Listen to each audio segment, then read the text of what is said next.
please remain standing for a moment of silence?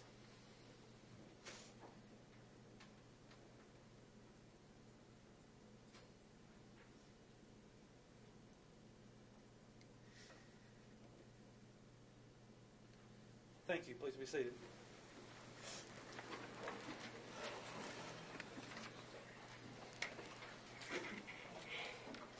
Okay, first thing we need to do is to let everyone know that we have a board policy work session this afternoon scheduled from 3 to 5. We actually were in a work session from about 3 to 4:30 where we were dealing with part of our year-long process of going through our policies and making some changes to those policies.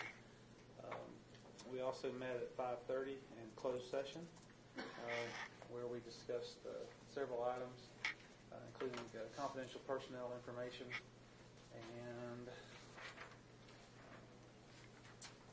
we met with our attorney to discuss privileged and confidential personnel information, privileged and confidential student information, some matters protected by the attorney-client privilege, and to hear a complaint or grievance by or against an employee. Those things were all discussed in closed session. So, moving on to the approval of the agenda. I've been asked to pull a couple of items from the consent agenda.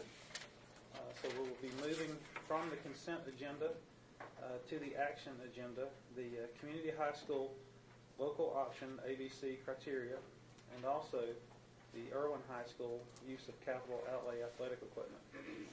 Do I have a motion to accept the agenda as modified? Mr. Chairman, may I ask why those items are being moved? Ms. Baldwin asked that they be moved since she had a couple questions. So so I moved those to the action agenda. Do I have a motion to approve the agenda? So moved. No. So moved. Okay. Do I have a motion? Like to amend the agenda. Hold on just 1 second. We have a motion and a second. The motion was made by Mr. Chip, I think. I don't know who's second. Mr. Craig. I don't think anybody seconded, but I'll second. All right. Seconded by Mr. Sizemore. Ms. Baldwin. I would like to amend the motion to state that we reinstate the board comment period. It has been a practice of this board to Ms. have a Baldwin, comment just period. please I'm not simply state your finishing. motion. We're not discussing the motion. The motion is that I would like to amend the motion on the floor to reinstate the board comment period, which this board has a history of doing, and because the Ms. superintendent Baldwin, has a comment period. Ms. I'm not Baldwin, finished with you're my out of motion. order. You're making a motion. No, I'm not. Simply making a motion. We're not discussing the motion at this time. Mr. Campbell, please tell the chairman that I'm not out of order. I'm just stating my motion. A motion to amend the agenda should simply state what the agenda should be amended to include. It should not include a discussion of why that would be appropriate. So you are out of order to go beyond simply asking that board member comment be added. I ask that we reinstate the board member comment period. Thank you. Is there a second? Hearing none, back to the original motion to approve the agenda as presented. I have another amendment. Go right ahead. I would like to amend the motion on the floor that we reinstate the board directive time on the agenda. Is there a second? Hearing none, we'll move forward with the approval of the agenda. All in favor, please signify by saying aye. Aye. All opposed? Aye. Okay.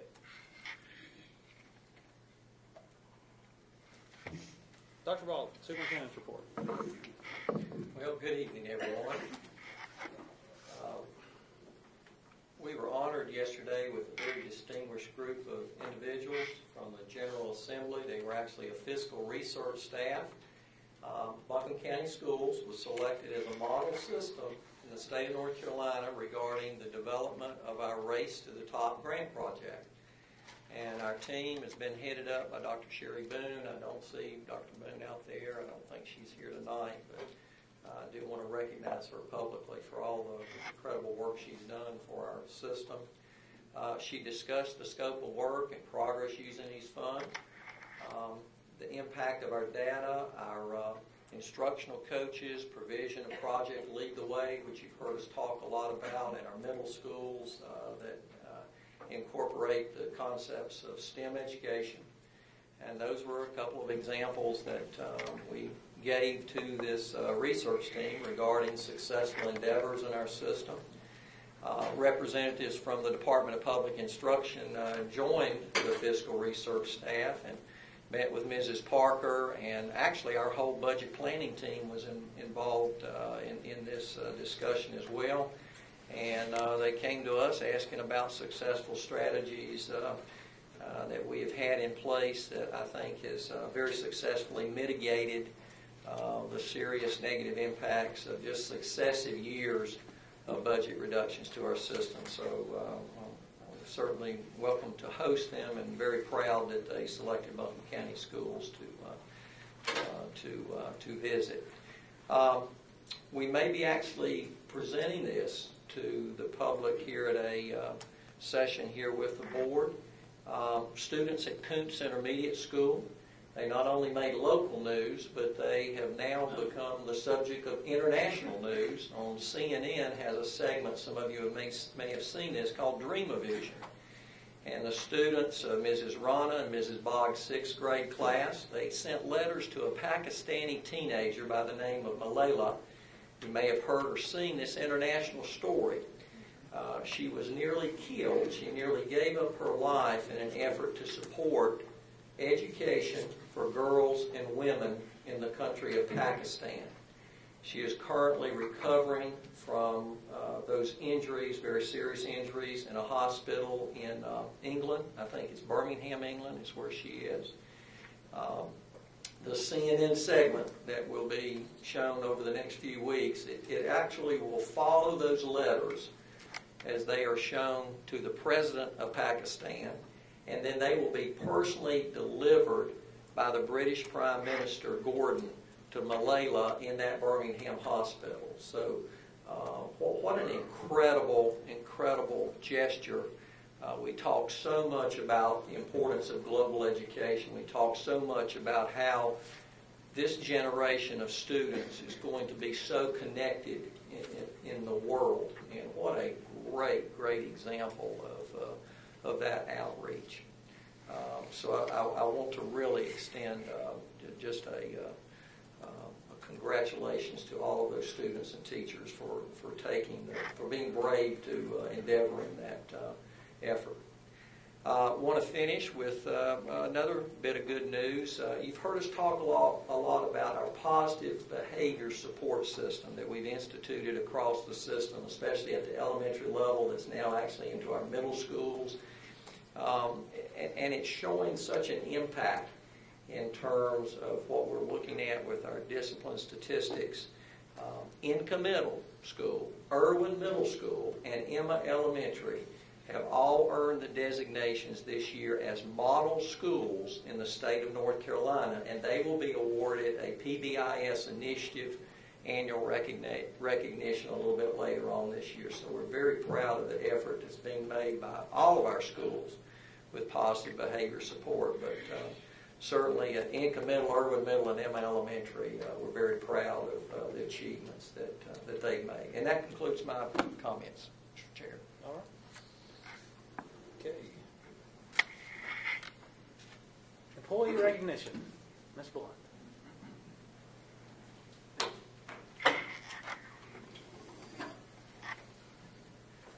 Good evening, Chairman Reinhardt, board members, Superintendent Baldwin. Come on down, Mr. Reinhardt.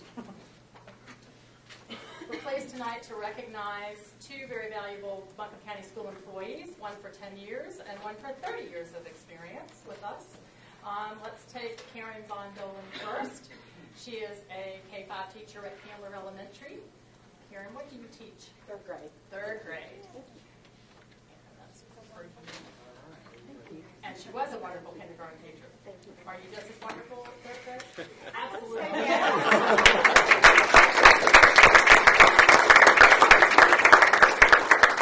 Here tonight is Carolyn Robinson, who has been at Woodfin Elementary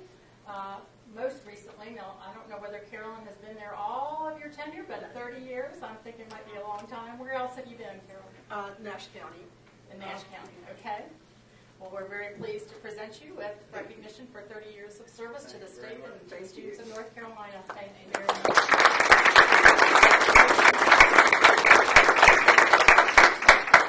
Carolyn says she's only been 10 years, so Chris, check that math. 10 years is still good, Carol. And we're going to go right into our good news for this evening, and I'm going to have you stay around. Okay, I'll stay on here. You may want to meet these folks. Okay. What happens when rival high school soccer teams and their coaching staffs meet on the field? Chaos. Battle. But not in this case. We have thankful players, enthusiastic coaches, and excited community members who all got together for a single purpose, which was to create the Sourwood Community Shield Bowl, and it is a bowl, you'll see it tonight, that supports the Buncombe County Special Olympics soccer program. Across the state, as you may know, Special Olympic programs are supported entirely by donations. Community partnerships and involvement are vital to continuing programs that give people with intellectual disabilities sports and life opportunities. I'd like to introduce Coach Tate McQueen, social studies teacher and men's soccer coach at Owen High, to tell you more about the Sourwood Community Shield. Coach McQueen has brought a few guests with him tonight, and he's going to introduce them as they tell you about this unique community partnership. Thank you. You guys are staying. First, I'd like to introduce my assistant and co-coach, David Feist, senior Hunter Foreman, junior Matt Brower, junior Caleb Ford. Fortunately, we have another junior, Aaron Stenell, and our goalkeeper, a junior. So, Guys, y'all had a great season. Dr. Ballman, thank you for the opportunity. And to the rest of the board, thank you very much for the work you do. We recognize as teachers that our job is next to impossible without your support and the long hours and the labor that goes in to make it possible for us to be able to interface and contribute to the growth of our student athletes and our students. And I definitely appreciate Jan introducing me as a social studies teacher first. I do want to say that our job as coaches is to continue the process of education and for the field to be an extension of the classroom. And in this particular case, we had a national rival right down the street, Nashville Christian Academy, 4 miles down the road. In fact, you dead end. If you turn by Owen Middle School and you keep driving, you'll run into their soccer field, so it makes for an easy trip. This year, I talked with Coach Hughes about developing a community shield, the kind that you would see in Europe, where you play home and away, and the winner would be receiving a trophy. And what's important about this trophy is it's not a piece that goes in a case.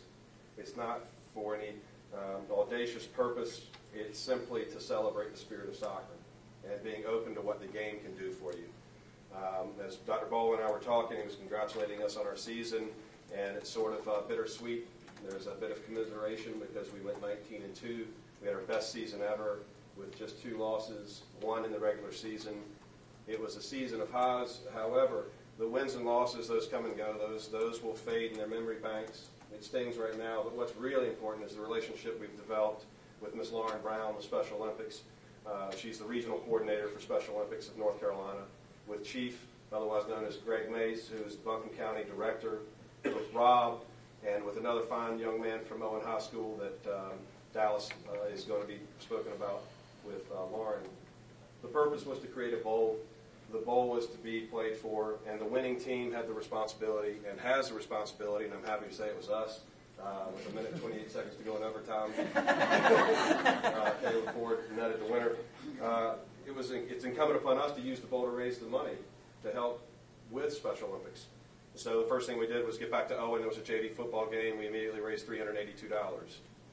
With several events that we've used the bowl, we've collected over $1,500 in cash and another $400 in checks. And so we're on our way to $2,000, which is just a drop in the bowl for what we're going to be doing over the next foreseeable future. And more importantly, it gives the players the opportunity to have relationships with our other teammates, the Special Olympics and the Olympians, and how much they enjoy the game, and that we could have our compass in sport recalibrated so that we could take competitions that sometimes get off kilter, where people are worried more about the win scared of the loss, instead of seeing it, that's just an extension for what you can do to help not only others, but help yourself. As much as we're able to do with Special Olympics, they are giving more back to us. And so as we played this game in the beginning of October, we transitioned into having the Special Olympians to our senior night. The Special Olympians came out, these players came out and were introduced, escorted our players out for introductions. At halftime, they played a 12-minute match. The referees in our community even volunteered to go 4-minute shifts so that we could have officials officiating the game. And the Olympians got to play at one of the most spectacular stadiums in the area. Certainly in my 10 years of teaching, 3 states I've never been, and more fortunate than to work at Owen High School, especially with that stadium. And to have them competing under the lights with our largest crowd ever was fantastic. More importantly, we were able to take the bowl into the crowd that night to our opponents' fans. And before the match was over, they were asking us, how can we get this going in Rutherford County? And when we met with Chief and some of the Olympian families prior to the event, they were saying, well, our daughter is a cheerleader. Do you think the cheerleading coach would be interested in this? Cheerleaders came out and cheered during our game with our cheerleading athletes, and they are athletes.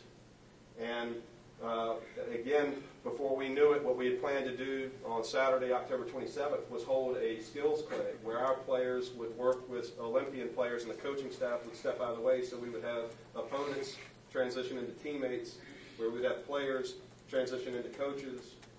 And before we knew it, the cheerleaders beat us to it. They had already set up a skills clinic for December. And so in October, on the 27th, our players came together with the coaching staff at ACA, and we held a fantastic event. And we, I think, as a team, embodied what Ms. Brown's going to address, which is the idea of Project Unify, where you take players, student athletes, and you pair them with Olympians to develop relationships in competition. And again, the competition is just a vehicle. It's the ride that you're on. It's the ability to allow yourself the freedom to be impacted as well as creating an impact. And so we look at it as a simple ripple. We've created one ripple. It's a good deed ripple. And we're going to step out of the way and let others pick this up. We're hearing from other teams across the state now that are going to be coming here to participate with us and then hopefully take this concept back with them. For example, I grew up in eastern North Carolina, went to high school in Fayetteville. I'm hoping that Fayetteville Academy and another public school are going to use Fort Bragg and the service that our military provide us and play for a military boot. So they'd be playing for a combat boot, and they fill the combat boot with the cash.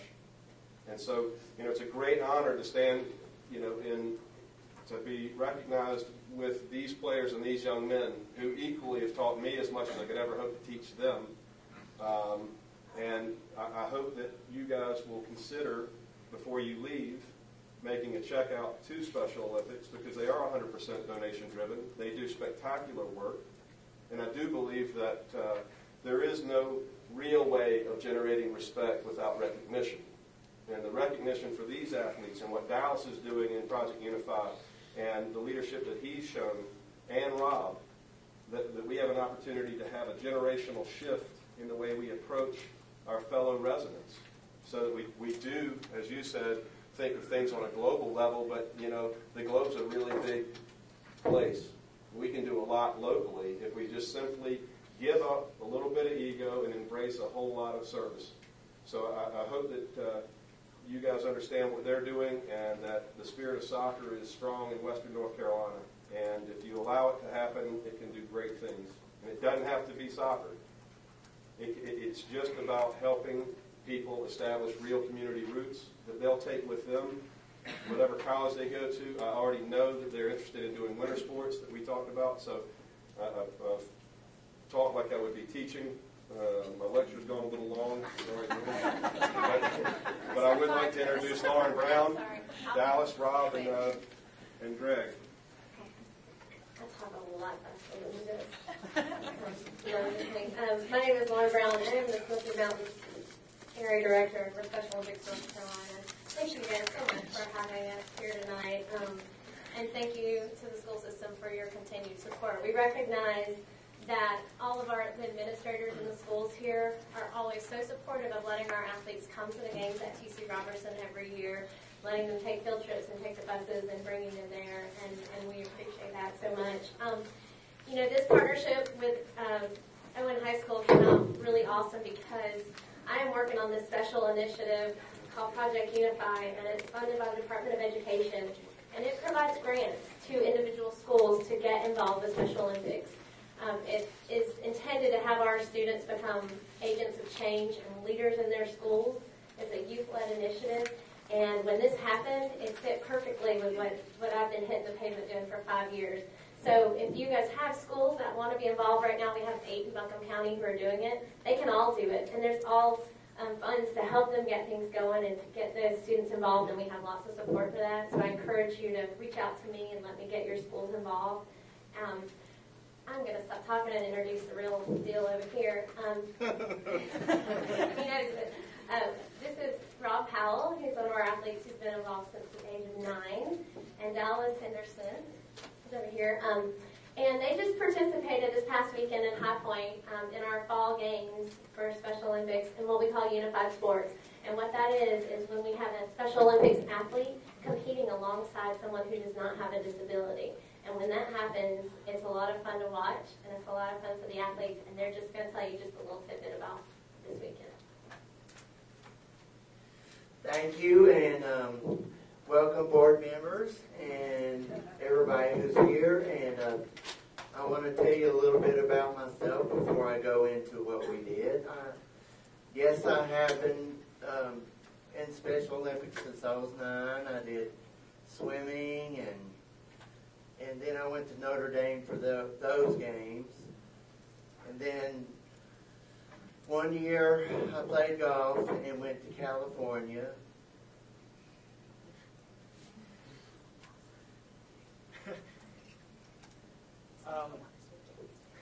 I'm Dallas Henderson. I'm a senior at Owen High School, like they were talking about.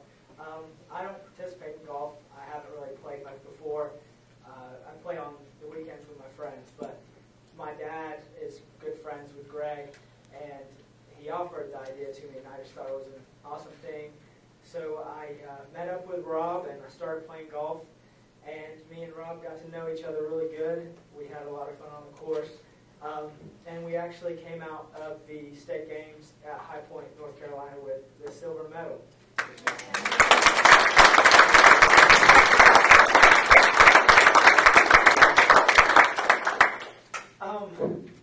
There's many great things about Project Unified, not only that I get to interact with Rob and everybody with it when I go to the state games meeting, many other people that play soccer and other sports, but being competitive like I am, it's really cool to have the avenue of, competing alongside Rob, and I never even knew Unified Sports were there, but I really enjoyed it, and I plan to stick with it. I'm volunteering with basketball in the wintertime. Rob's playing basketball also. But thank you for your time, and I hope that you can support Special Olympics.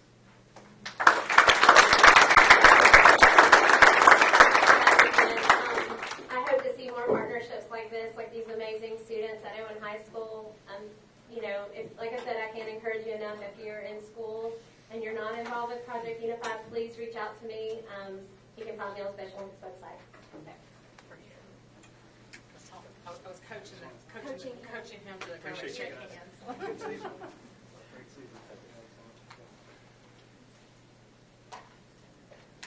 Thank you, ladies and gentlemen. That was a wonderful, wonderful.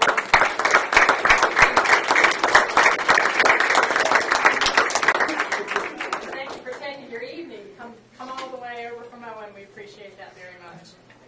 Thank you. I'm done with you. Okay.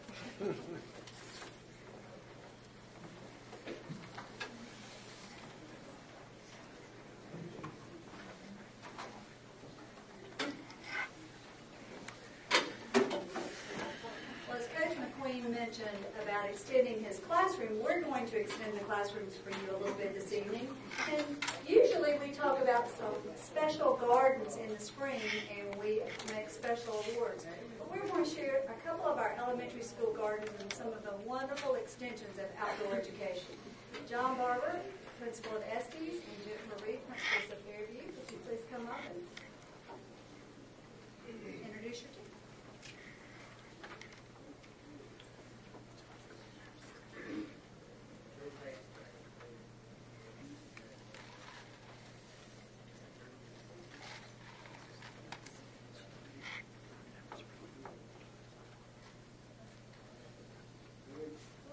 Good evening, board members. It's a real pleasure to be here tonight.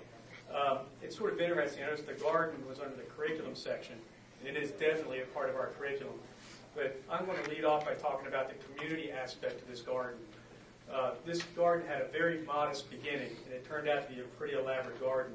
Steve Fravator is the owner of Tupelo Honey restaurant. And Steve just basically showed up at our doorstep one day and wanted to help out. And he has a real interest in gardens and how that food makes its way into the restaurants. We had several modular units on the side property that had been moved out, and that ground was in pretty bad shape. Steve walked out there with myself and some other folks, and he envisioned a garden. And I, quite frankly, could not see a garden there because it was peaked out. It was like cement.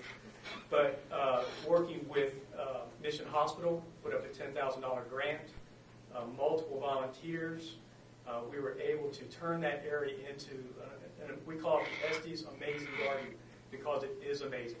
And it is part of our curriculum. I thought I'd go ahead and let Jennifer Reed, principal at Fairview, speak to the curriculum end, and I'll introduce my special guest.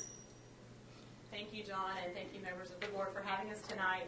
I'm a pretty new principal at Fairview, and I have been so excited to see the amazing power of the garden at Fairview. It has brought together our community, our staff, and our students in some very special ways, academically and socially. In every area of our curriculum, and as you all know, we have a new curriculum this year, so we're having to revamp some of the lessons that we use. We have found ways to incorporate the garden, and you can see from the slideshow that's going to loop throughout our presentation some of the great pictures of examples that we do. In social studies, we create social responsibility. Not only do we plant food, but we harvest it, and we can give it to some of our local organizations, such as Food for Fairview. Kindergarten, first and second grade students learn a lot about local communities, so this is a great way to involve them in our community. In science, we study habitats, living and non-living things, the life cycle, photosynthesis, just to name a few. In math, we can work on measurement. And in literacy, we can write. We can do a sense tour of the garden. Our kindergartners are learning all about the 5 senses now. And it can teach students at any age to start putting descriptive words in their writing. So there are endless ways to use the garden at Fairview, and it's been a great experience for us. I want to take a second to introduce Molly Pritchard. You know, there's folks that come along at a time when you really need them. The garden was built, and it was amazing. Then it was like, what do we do with it? And I'm being honest. It was great, but we had to figure out how to incorporate it into our curriculum, how to keep it going. Molly Pritchard came along and basically put the garden on her back and carried it. And it was her force of will that brought it into the mainstream of Estes Elementary School. We jokingly had names for Molly. She knows most of them. But they were very all well-intended because she can be quite the taskmaster. Molly Pritchard? Crazy garden lady. I never said that. So I am a parent. I have 2 children at Estes, one who's in 2nd grade and one who's in kindergarten this year. And when we were trying to figure out where we were going to send our boys to school, to know that there was a garden in the works was something that was really appealing to us because I knew that there was great value in having a school garden. And I didn't know exactly why. I had my own personal memory of being a child who pulled a carrot out of the ground and how much that was just inspiring. But I also just knew that a garden is a way, it's an alternative approach, and there was going to be so many different ways that a garden could help children and the teachers find new and exciting ways to teach the children. So that has been great, and as a parent, last year we definitely struggled through how we were going to make it work, and lots of really great things happened. This year it's much better because we have Kimberly, who you'll get to meet in a minute. But what we have done that I wanted to talk about were the opportunities for healthy eating, that the children actually have grown their vegetables and gotten to eat them, and that's been really wonderful. Last year we had a salad party for 1st graders, and I mean, it was positive peer pressure. They saw a friend that liked it, and they said, oh, well, I'll try it too, and they came back for 2nds and 3rds, and it was really exciting. We had a salsa party at the beginning of the year, And we've really and truly used the tomatoes and peppers and onions from the garden, and they've lapped it up. And we're going to be serving sweet potato French fries from sweet potatoes that they grew, harvested, with some rosemary, and we're going to be able to do it in the cafeteria, which that's a whole new thing that we are going to start now, is being able to use the cafeteria time with parent volunteers to come in and serve them during that time. So we're excited about that opportunity. And anyway, it's an evolving, wonderful opportunity that we're really lucky to have, and we're all learning together. So thank you. Molly's sons, Paxton and Bridges would have been here tonight, but we have math night at Estes, so they're back at the school. The next step was to sustain the growth of the garden. We knew we needed consistent help, and that's when Kimberly Lancerata showed up. Kimberly works with the AmeriCorps, and again, it shows another piece of that puzzle coming in, working with the volunteers within our community. And AmeriCorps, Kimberly's been a gift to our school. And I think Kimberly might say the same thing about Estes towards her.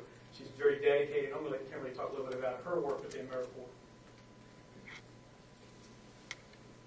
As an AmeriCorps member, I came into Asheville brand new, and I have gotten the wonderful opportunity to see every single class at Estes twice a month.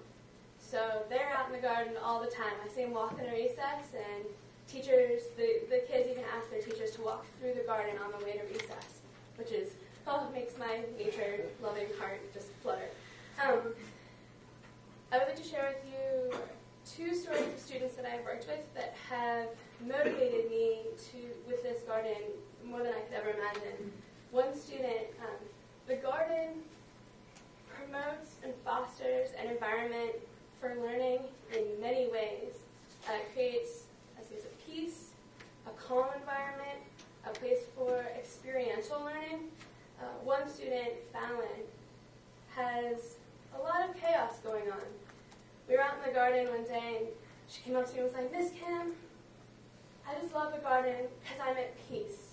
There is nothing around me to distract me. I can just sit out here and feel comfortable." And one of the 3 things that I've learned on how kids are able to learn, they first need to be physically safe, they need to be emotionally safe, and they need to be happy. And those 3 things can happen in the garden. Another student, Nathaniel, who, sitting in a classroom, being told, "Sit down, do this," is not his style. Asks me every day, comes up and he's like, "Miss Kim, can I go out to the garden? Because I just want to be good. And the only place that I can be good is in the garden." And while he says he hates reading and he hates math, he will count out no matter what I ask him to do in the garden. He will read instructions and seed packets. So he just needed that hands-on, experiential learning to love learning.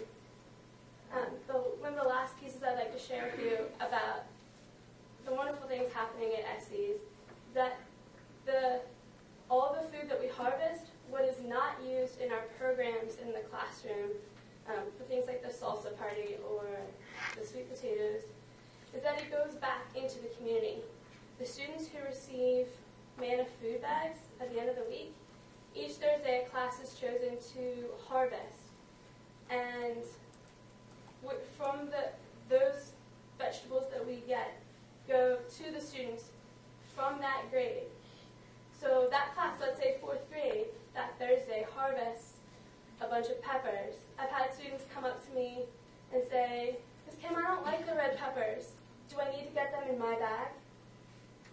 And they're grateful for, they're like, "Man, I'm glad I'm getting peppers." Like, kid is excited about getting peppers.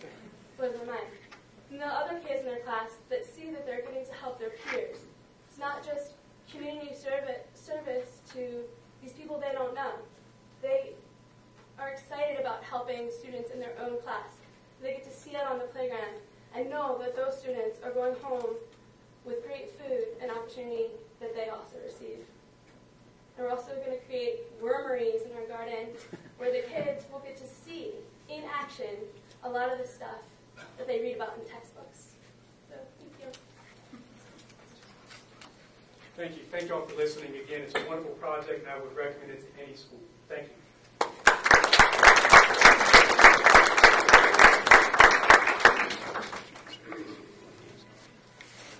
Before we move to public comment, I'd just like to take a couple of minutes and recognize someone that served this board diligently for the past 6.5 years. Mr. Steve Sizemore was appointed to the board in July of 2006. The board member from the T.C. Robertson District, Diane Shepard, remarried and moved to Charleston, I believe, somewhere in South Carolina, I think Charleston. But Mr. Sizemore was appointed to the board at that time, and I think I was here at the very first meeting whenever Steve started on the board. Later on, I was elected to join the board later on that year for my first year, and about that same time, our daughters started playing soccer together. And whether we wanted to or not, we had to spend a lot of time together on the weekends, going to Charlotte and Greensboro and Atlanta. And so Steve and I, our families have gotten to know each other probably too good over the last years. Our daughters are really good friends, and but I don't think that folks maybe realize, maybe you do, but this job, usually when somebody calls you or emails you, they're not real happy. And so sometimes it's very frustrating. You know, you spend a lot of time away, not only from your family, but also away from your job. There's a lot of time that's required during the day to do this job, and I just wanted to let Mr. Sizemore know that I appreciate his time that he served on this board, and I appreciate his friendship. Steve and I are pretty opposite when it comes to politics, but the one thing that we do agree on is the support for our traditional public schools in Buncombe County, and I think that he's been unwavering in his support for Buncombe County schools, and I just wanted to, this will be his last board meeting with Buncombe County Schools, and I just wanted to recognize him and let him know how much we appreciate his service the last 6 years.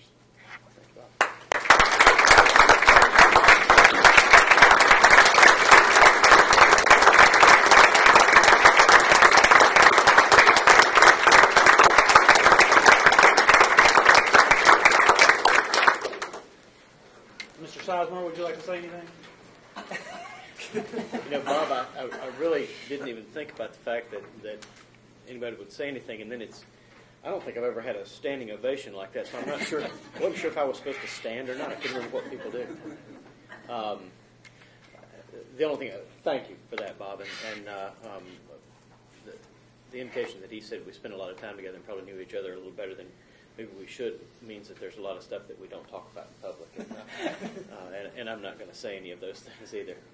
I do want to thank thank this board and thank the public, certainly the school system and the administration, Dr. Baldwin, Connie Jackson, all the people that I've worked with here in this administration, but more importantly, those individuals that were here, the students that were here, the people at the schools that were standing up here. Those are the people that we are working most for, and the students. And I've really enjoyed my time on this board.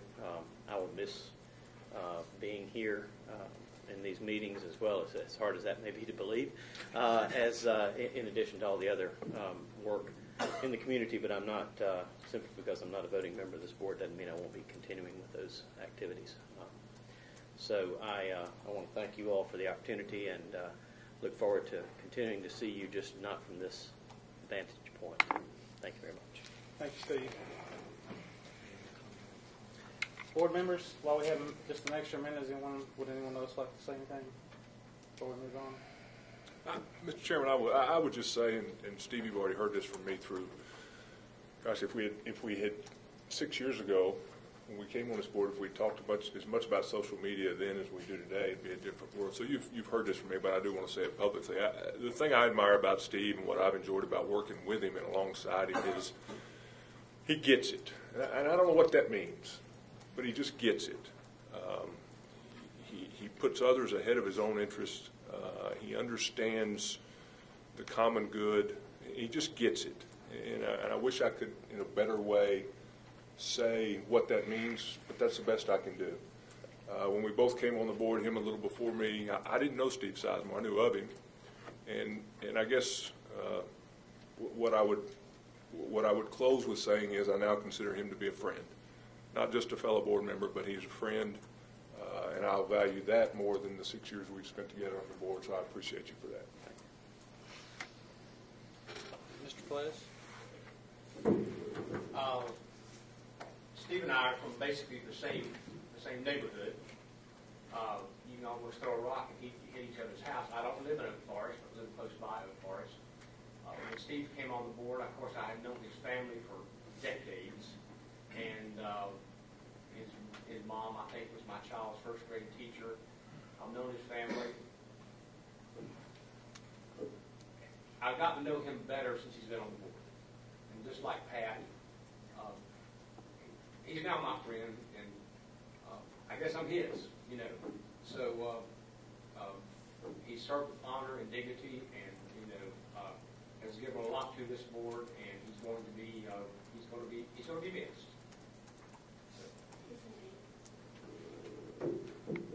I love to argue with Steve Sizemore. I never win. I love to argue with Steve Sizemore. And the quality of that comes from the bantering of ideas and the right things to do for children. And I appreciate his willingness to argue with me. But more than anything else, I appreciate his friendship. He has enriched my life in these 4 years, and I am sure that the arguments will continue and the friendship will endure. One thing that wasn't mentioned, Steve served as our chair for a year? 2 years. 2 years. 2 years. It just seemed like a year. 2 years. You did such a good job. It went by really quickly. No, he did a great job as our chair for 2 years. And I guess two strengths when I think of Steve.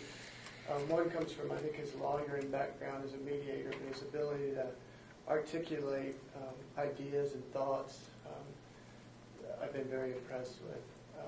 And the other thing, and we talk about it a lot, but there's no doubt in my mind that he always put the interest of the students first in all his decisions. So those are the two things that I most admire about Steve. Thank you. Bob, I'm not on the board, but as a superintendent, I do want to say something on behalf of all the students and staff out there, Steve, and that's just to thank you for your dedication, your efforts. And I tell you this, as we look around, a lot of public officials, I think, have agendas. And you've had one. And I don't know, I was trying to sit up here and count how many times that you just publicly threw that agenda out there. And maybe you guys can help me up here, but how many times has Steve Sizemore looked at that back wall and referenced in the best interest of the students? And you know what? I think we'd all have a better world out there if those are the kind of agendas that we put out in front of us.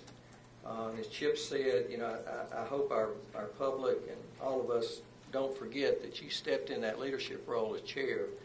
And Mr. Reinhardt graciously accepted the challenge, but you stepped in when one of the greatest budget financial crises ever hit this school system. And the leadership that you provided was outstanding. Certainly, Bob's taken that and done that in fashion as well. But just on behalf of the whole system, thank you. Thank you. Thank you, Mr. Steve. All right, moving on next in the agenda, we have public comment. If you have not signed up for public comment and would like to do so, please step over to your right to Ms. Jan Blunt. Please write your name and address, and you'll have 3 minutes to speak. And our first public comment is from Mr. Jerry Rice.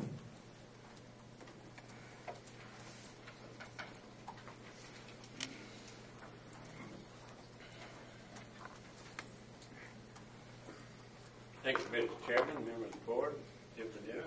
I want to congratulate all you new members to the board, and the newest one, I want to congratulate that one. If she does as good a job as Mr. Churchill did, I'll be proud of her.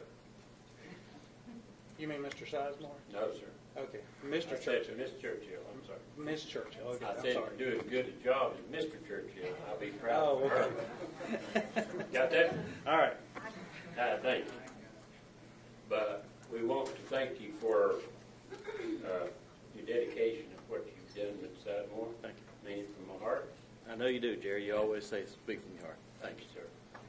And when I say the new board members, when the end ends, there's always a new beginning. So I hope what is in the future is going to change too. I'm going to bring some changes to you that I'd like to see happen. And that is, we recognize the world education. We recognize the SAT in the state. We recognize all the local things that we see as being very big and productive. As you had the advisory council member things going on, if you read over the minutes of that meeting, you see one thing that's not on there. That is anything to do with special education and the interest of that in the agenda. I'd like to see on the school improvement teams some substance around special education, which I feel has been left out for years. I think that we need a curriculum that is going to put inclusion in special education like we've never seen it before. I'd like to see the people not on SAT scores, not on the high realm of everything that we have saw at the advisory council meeting, but the ones that are at the bottom in some people's eyes. Let me tell you, people at the bottom, as they are called, can put you on your knees sometimes because of what they know and how they learn and what they can tell you. They don't even have to speak to tell you. But I'd like to see them brought up here and given an opportunity, just like the SAT graduates, just like the ball people, just like the Special Olympics. Special Olympics does not represent Buncombe County totally. That is one aspect of Buncombe County for special education. We're talking about a group of people in a curriculum that is not being recognized in Buncombe County.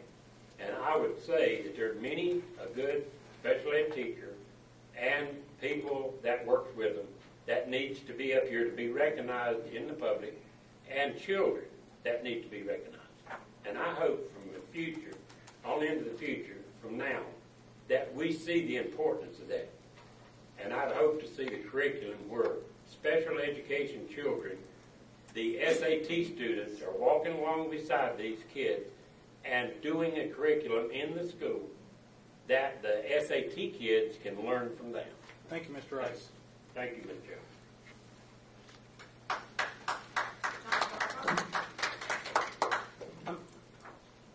I'm sorry, Ms. Blunt. John Barber. John Barber.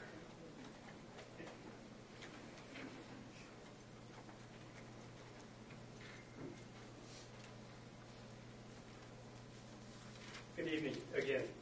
Dr. Baldwin, Chairman Reinhardt, board members. As was introduced prior, principal of Estes Elementary School. I'm also the president of the Buncombe County Principals and Assistant Principals Association. And there's a concern that I'd like to bring to you tonight regarding board policy 653. And we're talking about an addition to that would allow for distribution of religious materials during the school day.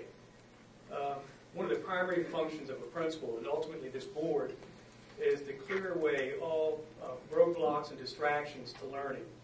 I feel, on behalf of also on behalf of my association, allowing the distribution of these materials increases the likelihood of disruption to the instructional day and learning. If you're a student at Estes, and I stopped you in the hallway and I were to ask you, what's my most important job as principal? 9 out of 10 kids will tell you to keep us safe.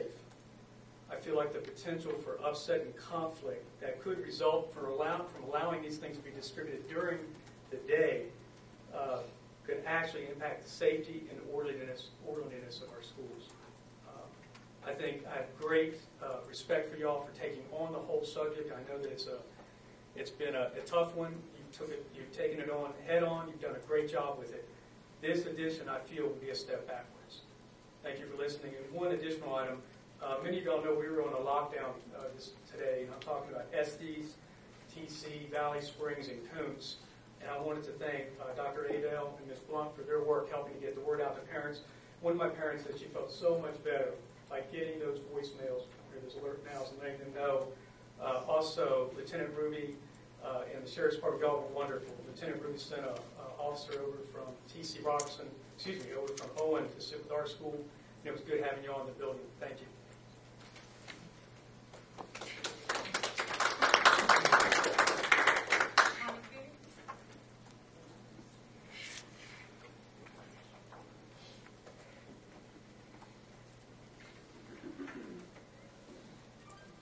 Chairman Reinhardt, Superintendent Baldwin, board members. I'm here to talk about Steve Sizemore. 3 of you young people up there were always at Robertson High School, and I had you as former students. I always felt that you were my kids, just like my own children. And when people attacked you as individuals at Robertson or attacked one of my children, always came to their defense, and I shall continue to do that. Steve Sizemore, I watched him grow up. I watched these other 2 gentlemen grow up. I know their heart is in the right place, and Steve, I want you to know, excuse me for calling you Steve, but you were still Steve. You're my principal, so go right ahead. I want you to know from the bottom of my heart, I appreciate everything you have done for the boys and girls in Buncombe County, and I know your heart is in the right place. And as I have said in other places, you exemplify what is good and decent in this school system, and I appreciate everything that you have done. I consider you my friend, and I will continue to support you. And if someone gets on your case again, I will support you again. So I thank you for everything that you've done. And keep up the good work. And I hope to be working with you in the future. Thank you.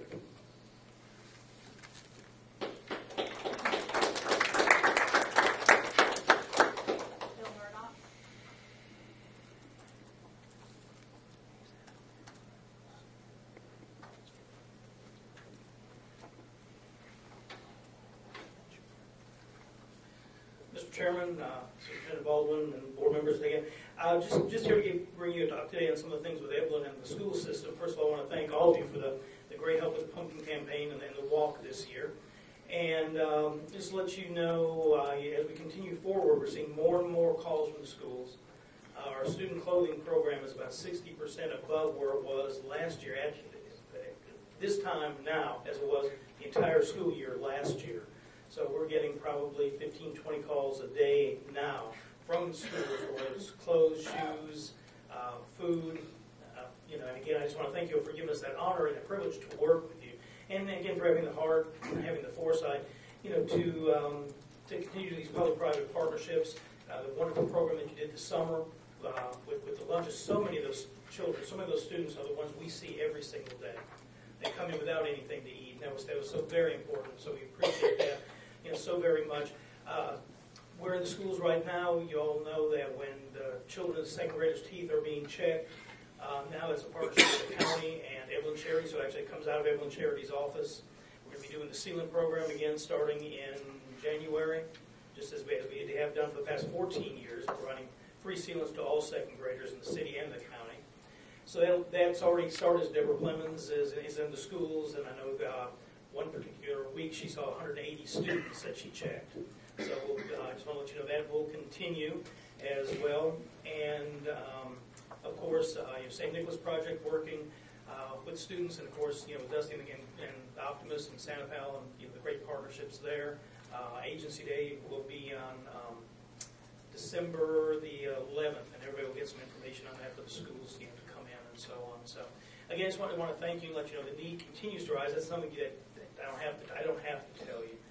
but I know it probably is a lot of relief for parents on. They don't have to worry. The students don't have to worry whether the lights are going to be on. We've already seen about 700 and some odd families just for heating since a week ago Monday.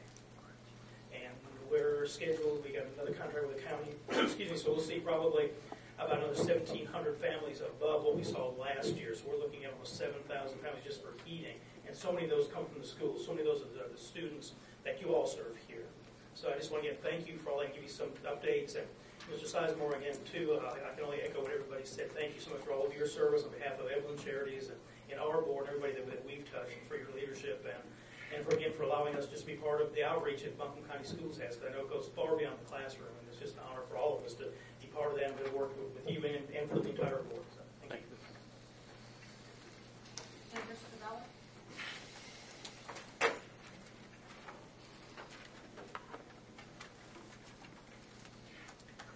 I'm Ginger Stravelli. I'm a pagan priestess and a parent of several Buncombe County School students.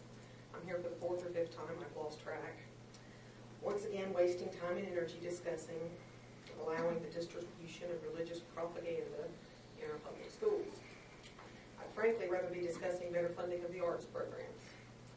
Do y'all know our award-winning North Buncombe High School marching band is marching in 10-year-old uniforms? Would you be surprised that at the middle school, I was told my son could not take art 2 semesters because they have half an art teacher.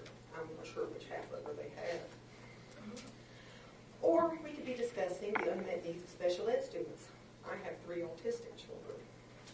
Too many special ed students are segregated into separate classes rather than being allowed in the least restrictive environment due to there being a lack of aids and services in the regular ed rooms.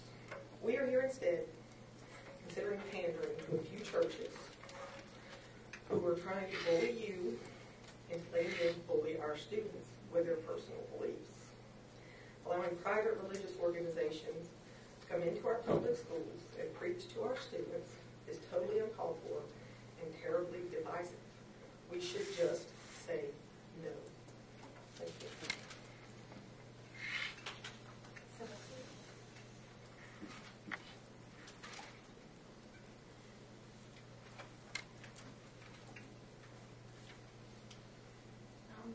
Good evening, board members. I am Sybil Sue Stravelli, a pagan student from North Buncombe High School. I'm sure some of you remember me. I've been here at past board meetings, and I'm here once again to speak about the religion policy in this day of religious distribution that has come to be a topic of discussion. I do not agree with this idea, and as a student of a Buncombe County public school, I can tell you that this is definitely not a good idea. Recently in my school, there were some student-made political posters put up in the halls. Some of these posters were very controversial and offensive. One of them had a picture of a boy and a girl holding hands, and written next to that picture was the message, Adam and Eve, not Adam and Steve. So many people got upset and offended that day. It created so much conflict that lasted throughout the whole day. And the point I'm making with this is that if we have a religious distribution day at school, I'm afraid that, and I know that it will be just like that, but worse. People are going to get offended and things will get ugly. I don't want to feel like that as a student, and I don't want my classmates and my siblings to feel like that. And I really hope that it's in your best interest that students don't have to feel like this. To quote Dr. Baldwin from just a few minutes ago, that quote right there, the best interest of the students. You should be thinking of that. I am representing so many of my friends and classmates when I say that this is not a good idea. And that's all I have to say tonight. Thank you for your time. Nick Turner.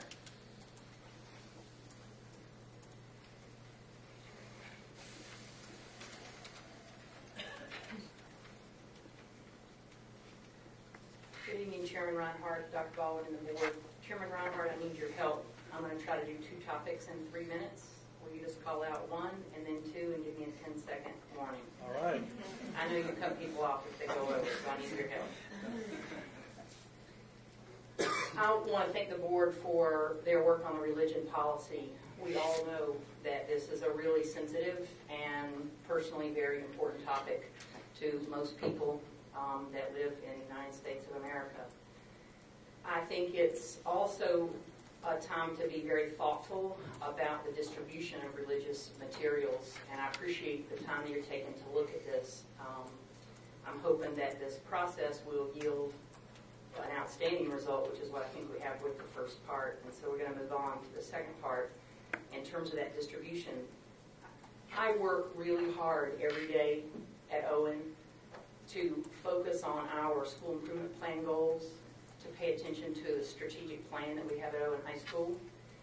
And there are lots of extras.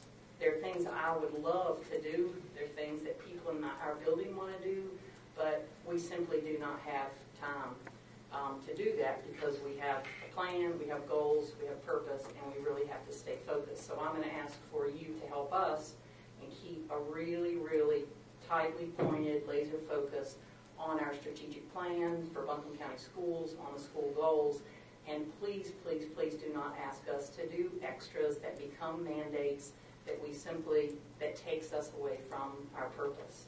Working with the community to do something in the evening or at night that's optional, I think is an awesome idea, and I hope you all will give that consideration and really not ask us to take on that distribution piece during the school day. Topic number 2. And you're at 2 minutes. This is perhaps the one I'm the most passionate about tonight. One of the things that I take probably the most serious in my work is modeling for other people. I can't begin to ask other people to do things at school that I'm not willing to do myself. Caring is the #1 piece in our tagline at Owen. And I would like to ask the board to consider writing a statement of respect that goes over next to the sign-up sheet.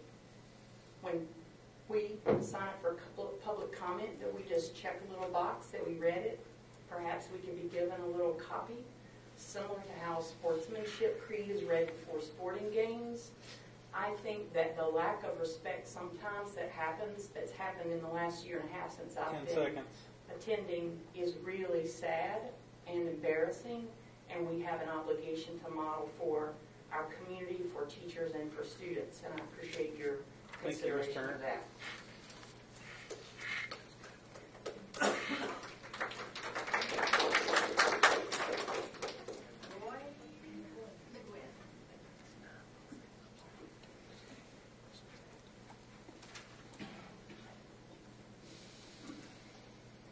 I don't usually need, I had an uncle that was a shouting preacher, and I don't need this thing really. But anyway, I just want to say some positive things about this Board of Education. I worked for Buncombe County Schools, starting out as a teacher at Valley Springs and then assistant principal at Barnardsville, and principal of all 3 Weaverville schools. And I did it 37 years, and I enjoyed it. But I want to compliment this total board and Dr. Baldwin. Of course, I've known Dr. Baldwin for a long time. I taught him at Valley Springs School. I tried to. No, he actually turned out really well. And I've known Stephen since he was born, his mother and dad, where I taught with them when they were teaching at Valley Springs. And I just want to compliment you folks for your financial acumen. For $7,500 a year per student, and what y'all have done with that. And also looking at the growth of this system. When I first went to work at Valley Springs School, the walls were falling down. We had a school there, just 2 old buildings built in the 20s that should have been condemned. We had 8 trailers, and they all, when I was assistant principal, that was my first job in the early morning, was to go around and make sure all of them had heat. Of course, even when they had heat and it's cold, they weren't warm. And I guess, Tony, you were in one of those. Yeah. But we have come a long way, and this system has come a long way. And I've worked for board members over this time and superintendents that their main agenda wasn't kids. And I won't name names. but I also work for wonderful people. But I think y'all have done a wonderful job in making this system work. I worked some as a consultant in the South Carolina school. I worked on racial integration. I went to Berea College, which was the first school in the South that admitted black students in 1859, a year before the Civil War. And it was a Christian school, but it was non-sectarian. And this religious issue concerns me greatly. The government should never involve themselves in religion, and the religion should not involve themselves with government function. Mr. McGuinn, thank you, sir. And I left one church over that when the preacher started telling me how to vote.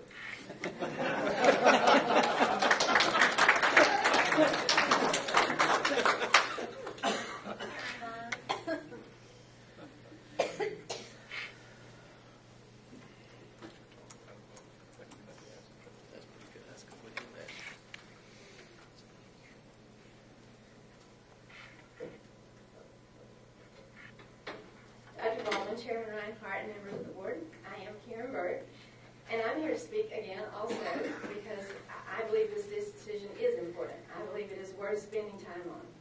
I ask you to please seriously consider adopting a policy of some type that allows for freedom of religion recognition.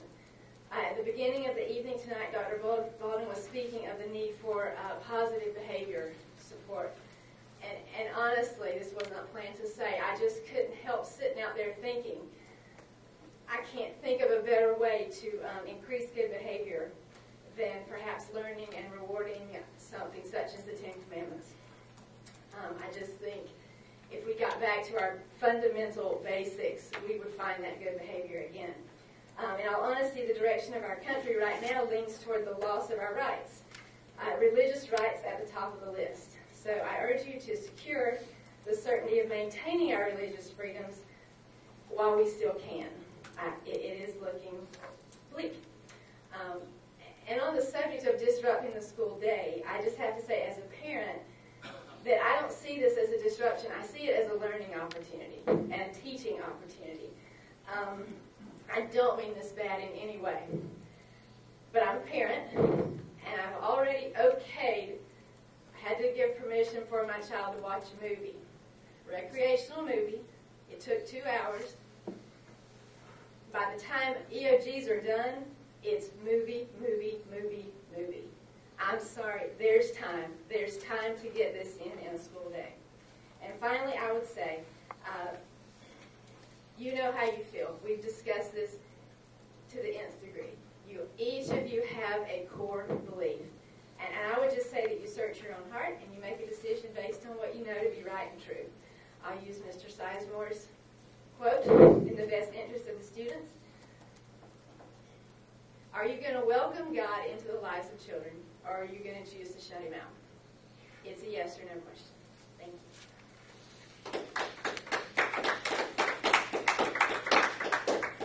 Michelle Hammond.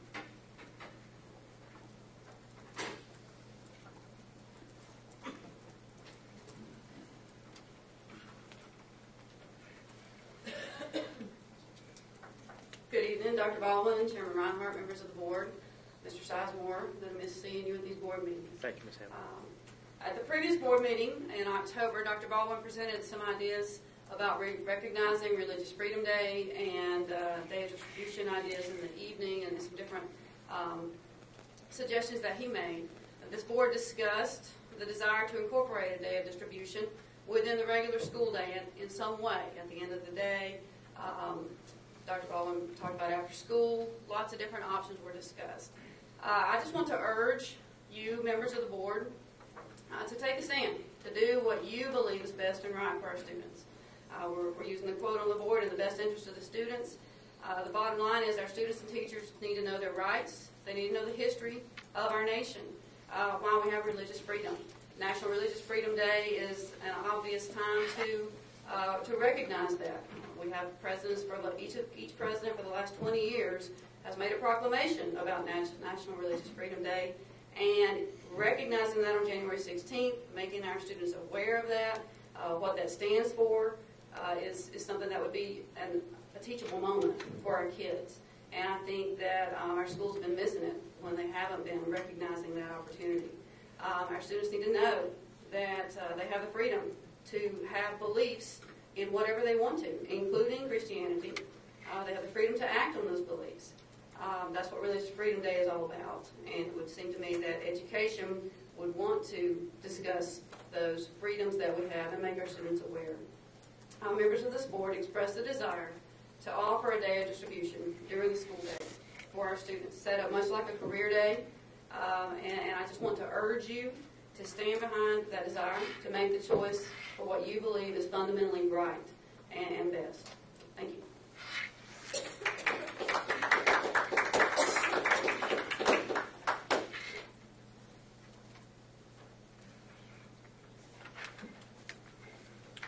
All right, moving on the agenda. Now into the action agenda, and we have the 2012-2013 budget. Do I have a motion to approve the 2012-2013 budget? Is there a second? I'll second. All right. Any discussion, questions? Yes, I have Okay. questions about the budget.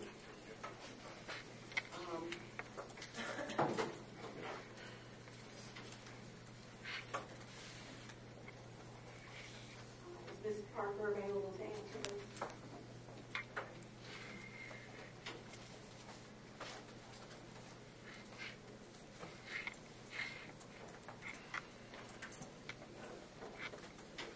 Yeah, I just wanted to clarify the amount. The state does give us money for textbooks, is that correct? Yeah, they give us about, it's shown on one of your sheets of the transmittal memo there, how much was for textbooks.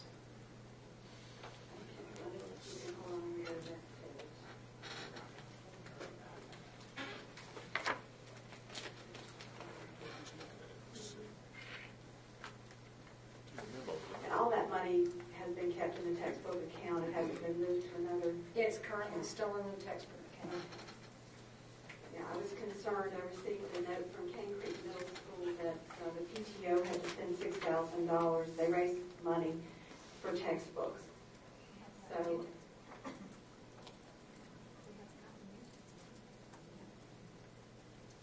I don't know, can you tell me how this textbook money is being allocated to schools? Because I'm just concerned that the PTO has to do fundraising for textbooks. Well, there are several different formulas that are used. Most of the schools have a positive balance from last year. In some cases, it's quite large.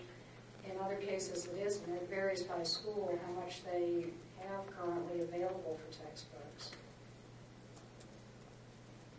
Are they all allocated the same amount, or? Yes. Yeah, we use the same formula, K-12. That's been in place for years. Younger children use more consumables. Older children tend to have textbooks or textbooks, or what we're moving toward.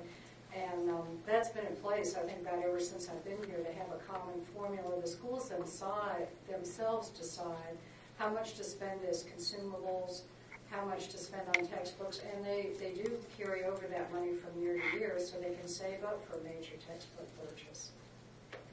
I didn't know if it'd be reasonable for someone to check into Cane Creek and why the PTO had to fundraise for that textbook, if that's. I mean, I could give a report to the board on what the balances are that all the schools have. Like I said, it varies considerably by school, not just by school level. So, you know, what is indicative of in the past, you know, whoever has been principal at that school in conjunction with their school improvement team has made different decisions about how to use that money. We do not mandate it from the central office level. They're free to purchase textbooks or consumables.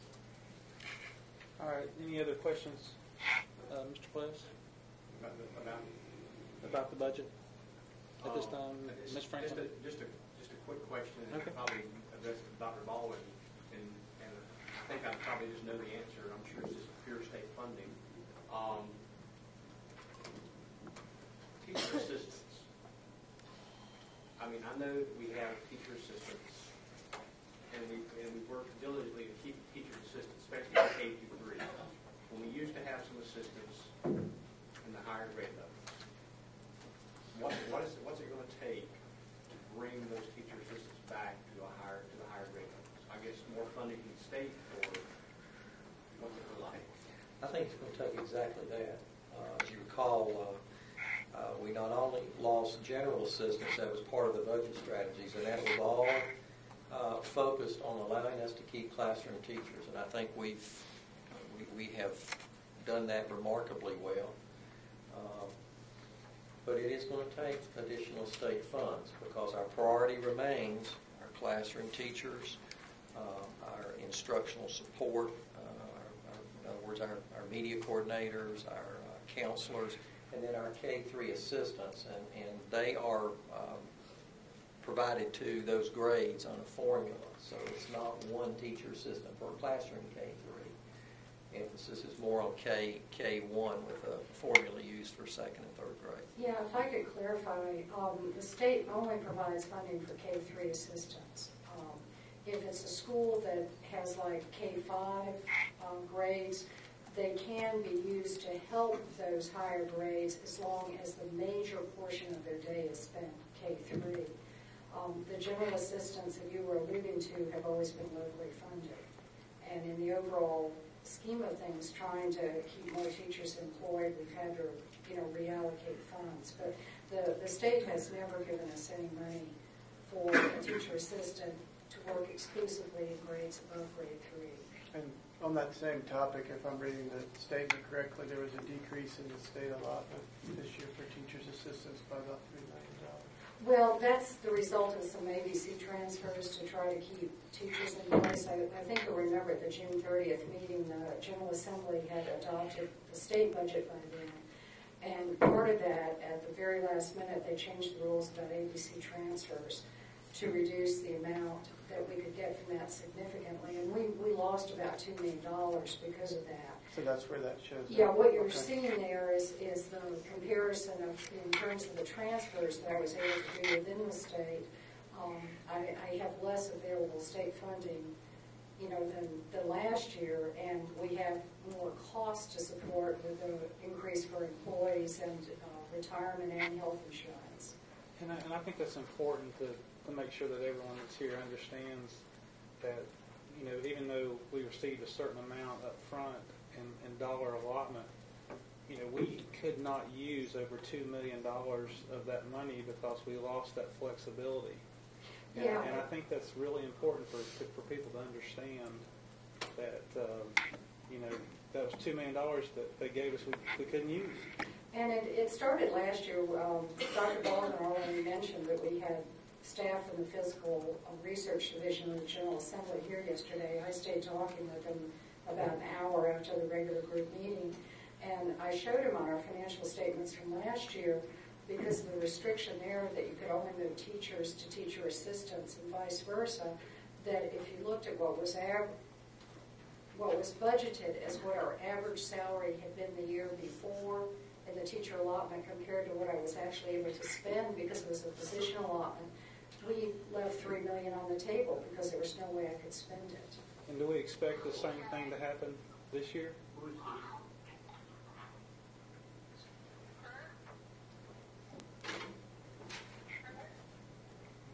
Yeah, that similar pattern is going to be true this year because what happened when we started doing the ABC transfers, our average salary began to rise.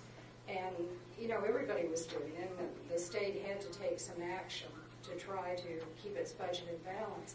So now you're on the trailing end of that. As the restrictions are making our average salary fall that we're able to use, that allotment is still behind us, and we're going to be leaving money look like we're leaving money on the table for a couple more years. So it could probably increase above $3 million, you expect?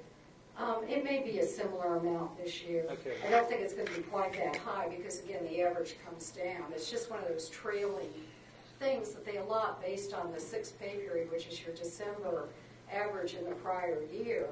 So as they make a change, either that allows you to move it up or down, it's always going to be kind of out of sync now.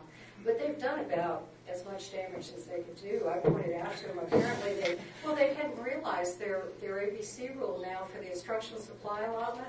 The amount that you get for transferring one of those positions is less than the minimum you can pay somebody out of that allotment. And I said to him, if somebody does an instructional supply transfer instructional support transfer this year, they're either stupid or desperate, because you lose money when you do that. So it's, as they explained to me, they said the General Assembly really doesn't understand the allotment process. It is very complicated, and they will take these actions to try to do things without an understanding of really how it plays out, because it is such a complicated thing. Ms. Franklin, do you have any questions? I do. I want to go back to the textbook issue. In the event that I get my allotment, speaking as a school person, let's play role here just a little bit. In the event I get my allotment, and I know that I have a new curriculum issue coming, or a U.S. history class that I hadn't prepared for before, any number of an array of things. I understood you to say I can hold back money from one year to the next because I know that's coming. Absolutely. But then I could get another mandate from the General Assembly or wherever that I have another class that I have to fund that I didn't know the previous year, so I don't have enough money to pay for those books. Well, and another point we made to the fiscal research team when they were here yesterday, you can do all the transfers you want, but if there's not enough money to begin with, there's not enough money. You see the total allotment they gave us for textbooks this year. It was on that chart. I think it was $343,000. $364,304. Yeah, but normally the budget for textbooks, the amount they allotted was over $1.2 million. Normally, and last year I think they gave us far less than $100,000 even. So this is a little better than last year, but it's nowhere near where it needs to be. And even when they were giving us $1.2 million, at the cost of textbooks, aren't they about $100 a piece now? Even at the $1.2 million level, it really wasn't sufficient to fund buying a textbook for each child that needed one. There's that whole issue of buying classroom sets rather than having a book for each child that 25 years ago I was hearing about here. So, when they've cut that allotment back further and further under the theory that, well, we could scrape by, one more year without them, or I think some of them also thought that with the advent of technology and online textbooks that somehow that would be free. And they don't understand that those companies are going to charge, for your online availability, just like they would charge for a physical textbook. My hopes it would be a little cheaper because you don't have the paper and you don't have the delivery, but the companies still want to make a profit, so it isn't like that expense just goes away. Mr. Bryant? I'm good. My question. Mr. Sizemore?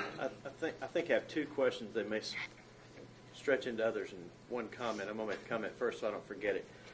The comment is, Mary, you made a statement similar to, it can't get any worse. Don't ever say that. Something similar. Actually, my questions are these, and I think they're related.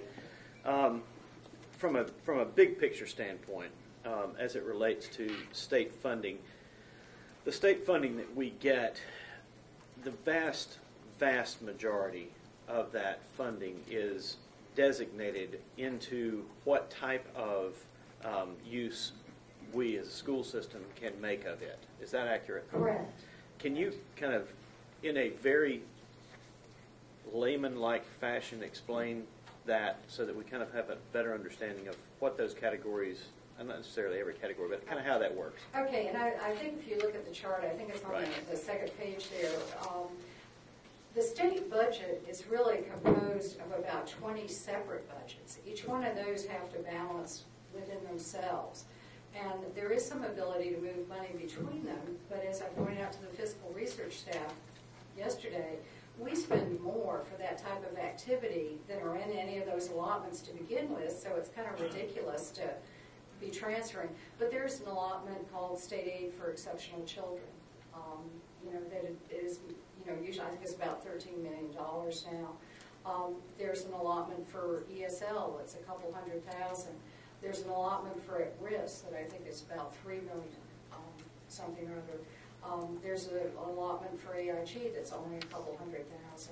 There's an allotment for transportation, which every year we're sweating, is that really enough to operate the buses and pay the bus drivers? Let's boil it down to stuff that people deal with all the time, and I'm going to get to textbooks in a second because I want to make a point about that and ask you about that. But one of the things that people see are teachers. Dusty was talking about teachers' assistants, but teachers. Where do the teachers fall into those categories, the funding for those educators? That's the first allotment that's mentioned. It's called Classroom Teachers, and they actually look at our ADM of the students, and depending on their grade level, there's a formula. And it sometimes goes out to 2 decimal places that they will multiply the number of kids that are in that grade by that particular decimal percentage to give you how many teachers you have, and then they round up to the nearest half. Now what you need to realize, they do that on a district-wide basis. They don't look at the number of kids in each grade in each school. So when you have to break that down into different schools, you're not going to be able to have a smaller class size either, because kids don't come in neat little packages of 21 or right. 22. That's unfortunately how we end up with that half teacher that you were. But the classroom, in essence, the classroom teachers, the number of classroom teachers that we have are based significantly on our average daily membership, based upon a state formula, and then anything else that we can acquire from the county government. Correct. Okay. Correct. I think I've got one last question. As I understand from something you just confirmed for me, the textbook allotment, another thing that people can see from a tangible standpoint, textbook allotment from the legislature this year is $364,304. Now, I'm not very good at math. No offense to Mr. Kuntz or the teachers that were at the school, but by my calculation, that's $14.23 per pupil in Buncombe County, with a textbook that typically costs about $100 per student, and that's if we're talking about one textbook. Even if you did the $1.2 million, I calculated quickly, that's about $46. Right. So I think the shortage, where you end up with PTAs or community assistants providing that extra funding, is based upon that. Would it not be? I mean, Exactly. Is that an easy explanation? Now, they've always let you transfer between textbooks and instructional supplies and equipment, which is another allotment you see there. But that instructional supply and equipment, the kind of things that are competing for the use of that money are things like smart boards in the classroom. That one pot, people have to make choices, and that's why I think sometimes the schools have very different balances for textbooks. That they've reserved is maybe they've decided, well, we'd rather have more technology in our classrooms, and rather than moving money from instructional supplies over to textbooks to buy textbooks, we'll leave it in that other category and purchase smart boards. A number of schools did decide to do that with their instructional supply and equipment money last year. So, it all depends on what the principal believes is in the best interest of his students, in terms of what they already have in the school and how best to convey that instructional program. Thank you. That's all. Mr. Craig, you sort of asked the question. I'll let you ask one more if you want to. Or you're next. Let's put it that way. Just one? Well, no, you're next. Just a couple real quick things. Detailed stuff. Special program funds /EC decreased to 150. Yeah, that is if we have especially high-cost students, especially if it's a new student to our district. There's a special risk pool that the state can allot for that. And when it decreases, is that our choice of how to use it, or is that the state No, we decreasing? probably didn't have as many students that qualify for it, at least this year yet, as we did last year. But it has to, that's awarded on particular cases. It's not an ADM type thing. You have to fill out an application with very specific I just didn't know what information. And very often those are transfer payments to the Irene Wortham Center. Okay. I just didn't know what that line item was. I don't remember seeing that. Ms. Parker. Oh, sorry.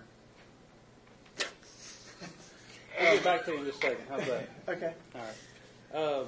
Ms. Parker, I have a question about the allotments for classroom teacher, central office administration, non-instructional support, and I guess school building administration also.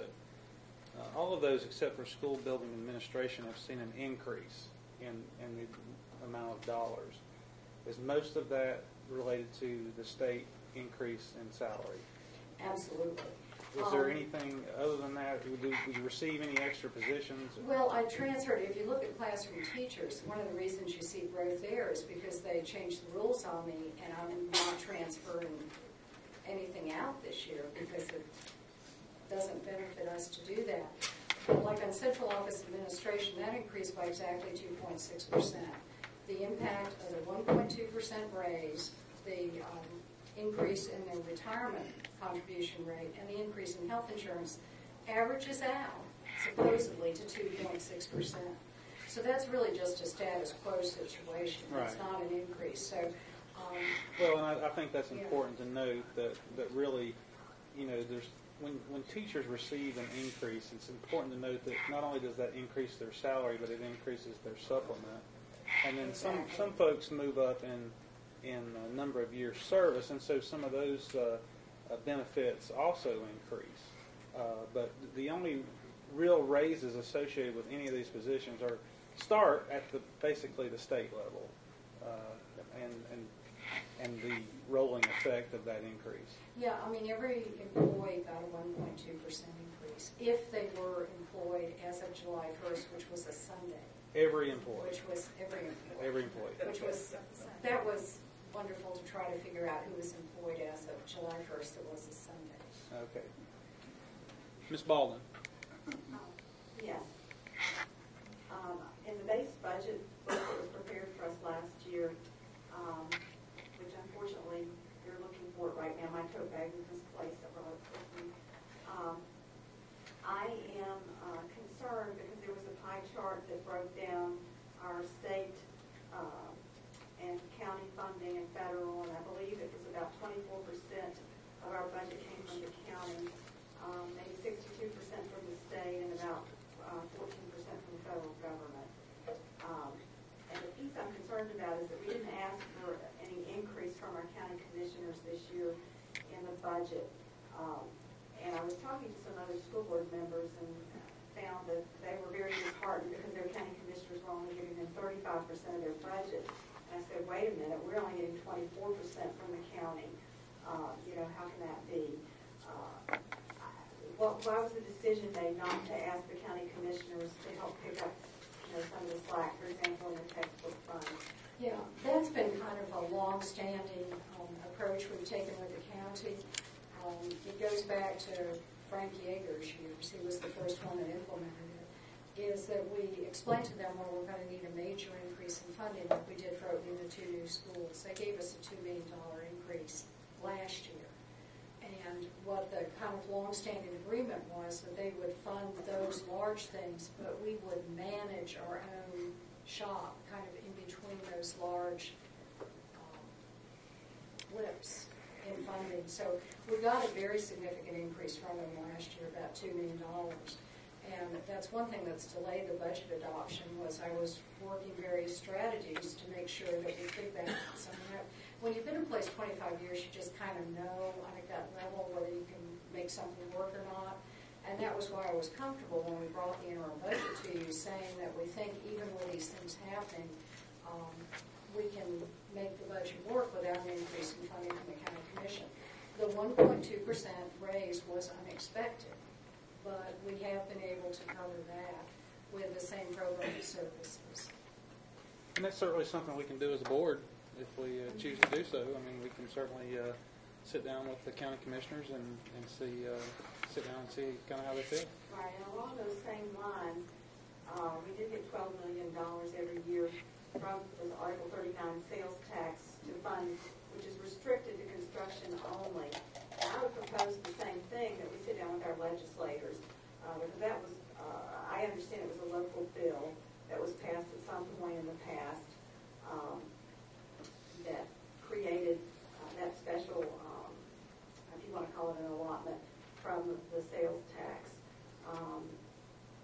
But I think that the flexibility we need would be to ask to have that restriction removed on that $12 million that we give approximately every year. Well, and I don't know the legalities of that. That's certainly something we would have to look into, is, you know, if we could even use that money. But it's certainly something else that as a board we would need to make that decision. In my personal opinion, I'm a little reluctant, just because we do have a lot of physical needs, and that's one of the primary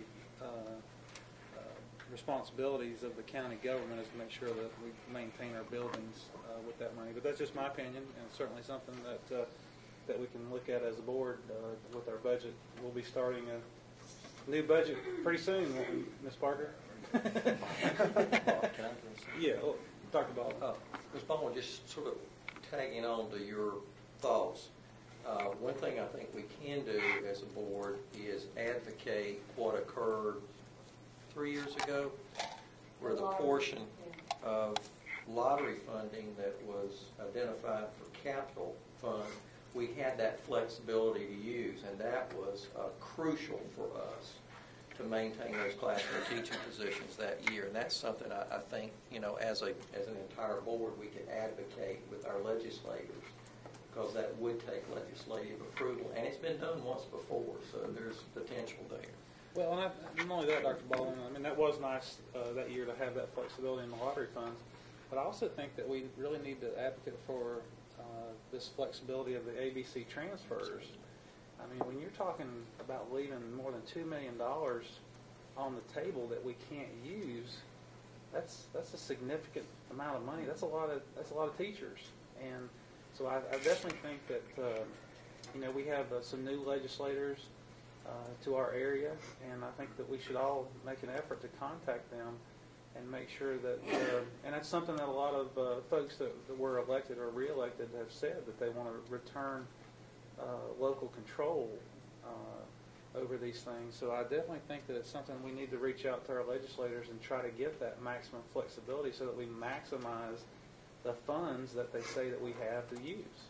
Because really, they can say that we have $135 million, but if we can only spend $133 million of it, and really they only gave us $133 million. Well, if I could just say one thing, I feel just to have you all have an understanding of it. There are a number of things that at the state level aren't really budgeted, that they rely on what they call reversions, which is unspent money to fund longevity pay, disability pay, workers' comp, a bunch of other things.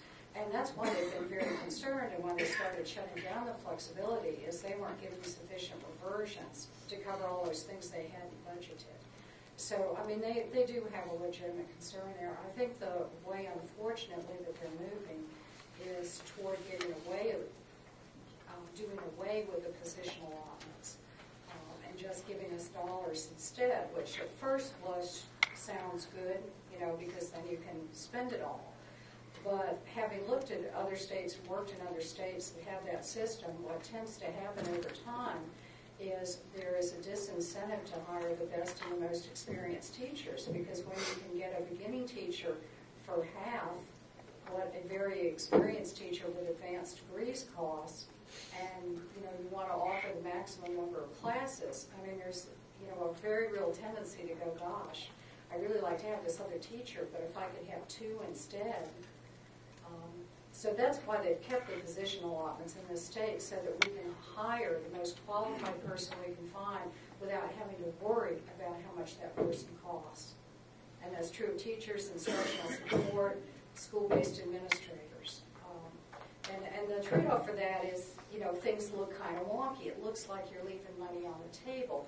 But that's only because of this blip we've had from the flexibility. You know, for the 20 years before that, they always budget our particular average salary, not even the statewide average salary, but on our allotments, it's our average salary from the last year, just inflated by any benefit increase or salary increase. And before I did the ABC transfers, it was always right on the nose. I mean, it's just an artifact of having given us this flexibility, and then the averages. You know, it's a mathematical aberration, I guess is the best way to put it. Mr. Seisel? There's been mention a couple of times about the county commission possibly approaching the county commission about increase in funding for example, textbooks. And Ms. Parker was explaining, I think, the relationship that we've had in the past, or that the school system's had in the past with the county commission. One of the things that I have recently been talking to a number of people about is the importance of the supplement that comes from the county. And because the county has limited resources, I mean the county government, not Buncombe County Schools, Buncombe County itself, has limited resources. One of the most important things that we have, in fact, quite frankly, the most important thing we have as a school system is not the textbook, but it's the classroom personnel. And I spoke recently with a lady that lives in Haywood County, works in Buncombe County as a teacher. And she said, quite frankly, the thing that brings her here is the supplement, that difference in pay. And I know that we are able to maintain and retain good personnel because they have to be able to live in this community, or Haywood County, and work in this community, whatever it may be. But that supplement is extremely important. So in the event that you're talking to, and I say you because I won't be on the board, in the event that you're talking to the county commissioners, if there is a possibility that they are going to decrease supplement in lieu of textbooks, I would urge you to realize that the teacher can teach without the textbook, but the student's not going to learn as well without the teacher in the classroom. And that's really important. Mr. Craig? Just on that topic, I mean, we're funded 86 out of 115 school districts, something like that, and in terms of per student funding, and the state funds us around 93 to 95. I don't know if you know the exact number. I have it on my desk, but Yeah, something about 93 to 95 out of 115, but our county funds us somewhere around 24 to 25 out of 115 school districts. So I don't know which districts you were talking to, but we are funded on a per student level pretty well, 24th out of 115 school districts. That doesn't mean we should ask for more or try to give more, but it's not. They're doing a pretty good job on a per student basis. Mr. Bryant? No, I've asked some questions earlier, and I've got the information I need. Ms. Franklin, any more questions? Mr. Pless? Ms. Baldwin? Yes. I guess my concern also is where our priorities lie. And in the past, I requested more detail in the budget, perhaps looking at comparing last year and this year and the difference, and for all the major categories. I have some examples here of budgets that are like this. This is the proposed budget for Wake County Schools. They're dealing with a lot more money than we are, and yet they're still able to put a book together like this in March for their board that gives great detail on the budget, and you can actually see where the priorities lie. In fact, this was prepared by Ms. Parker in 2006-07, and also has great detail and description of all the items in the categories. And I fear that the board is not utilizing the expertise we have in Ms. Parker. She is capable of producing these types of reports. Yet the board has consistently voted against getting this type of detail, and tonight we're voting on a 3-page budget. It's about a $250 million budget, and it's on 3 pages. It's only the totals. So I have, no way to know if we're truly prioritizing. When I look at the base budget that was prepared for us,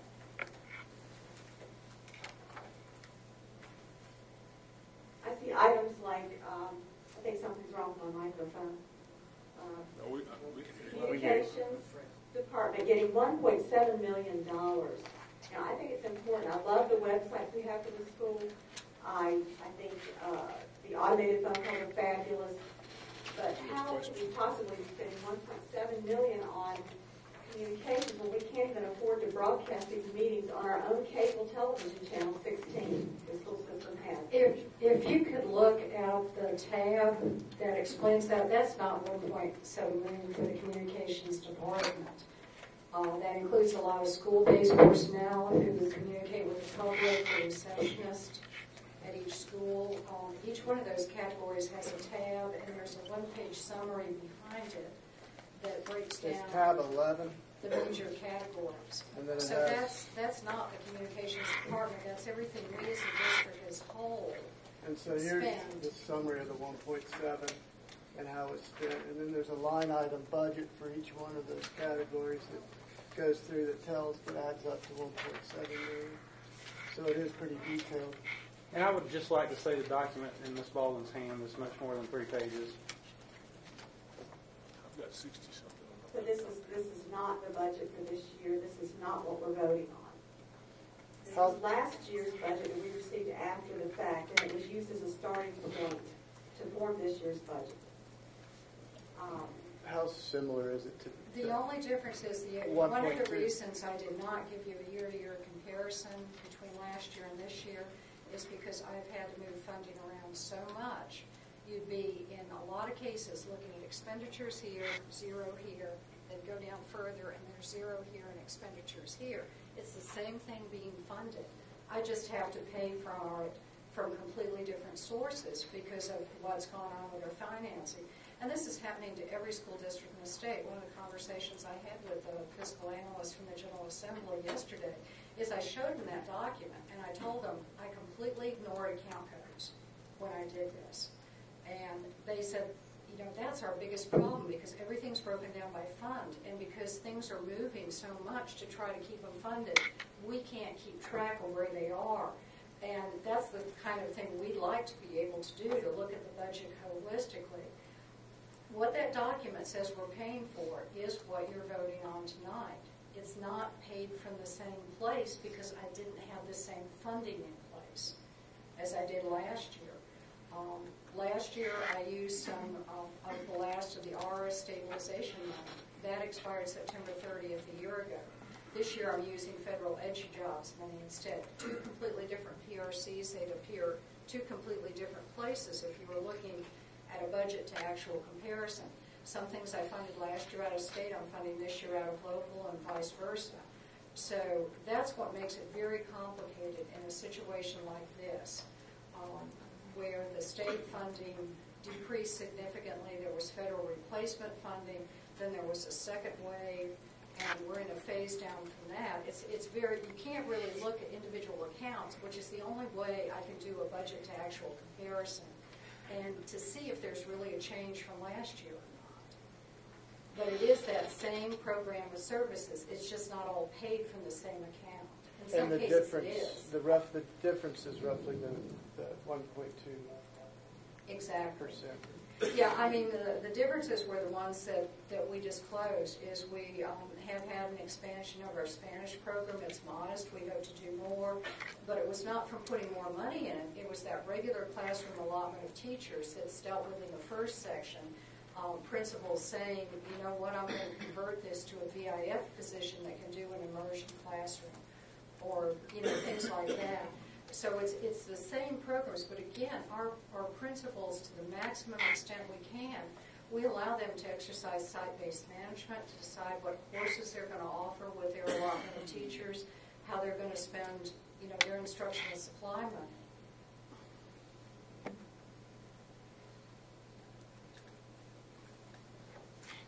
I guess I'm also concerned, there's been proven cost-saving measures that other districts have implemented. And I don't feel like we really truly, I know we've implemented some of those in the past. I didn't see anything in this year's budget to tell me that we were looking at cost-saving measures. Can you describe any that we've taken in this budget we're voting on?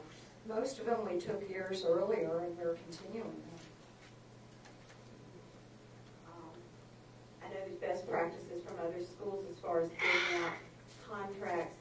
I see us bidding out only what the law says we have to bid out. There's other things we can get quotes on, like we just took the big hit with our insurance policy, the 39%, let me finish please, the 39% increase without getting any quotes.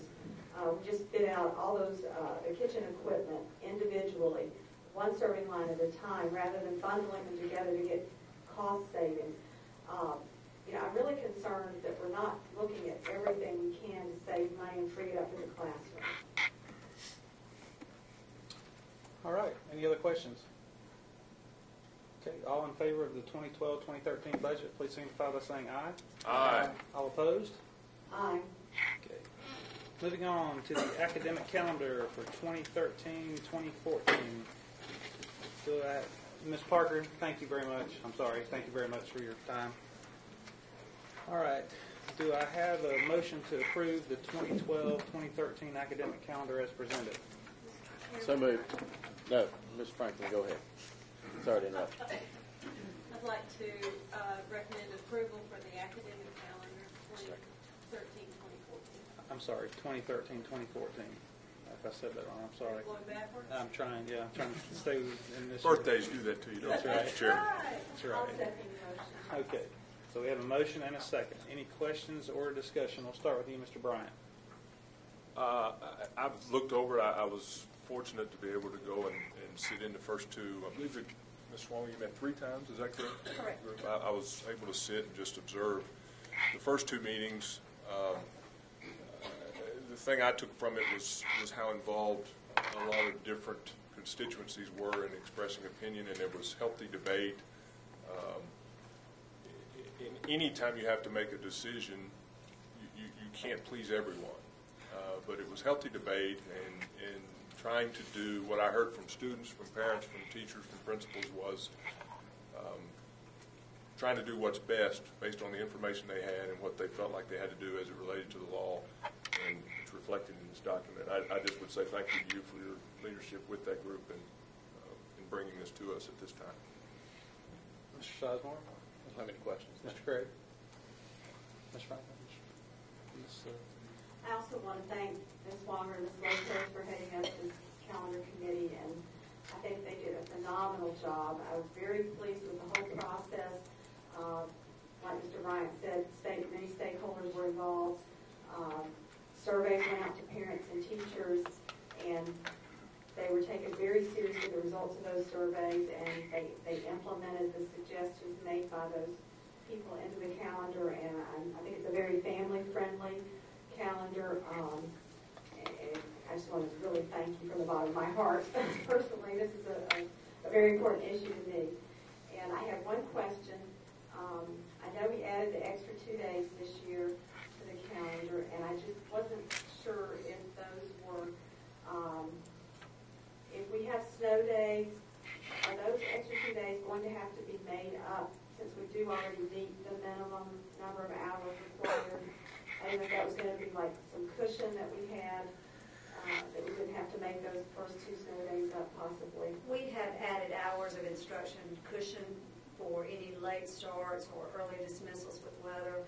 We have not been, that part of the policy has not been clarified from DPI. We have asked that question because we would like to know as well. We will be very interested in that.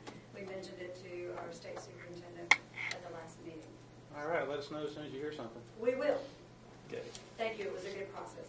All in favor of the 2013-2014 academic calendar, please signify by saying aye.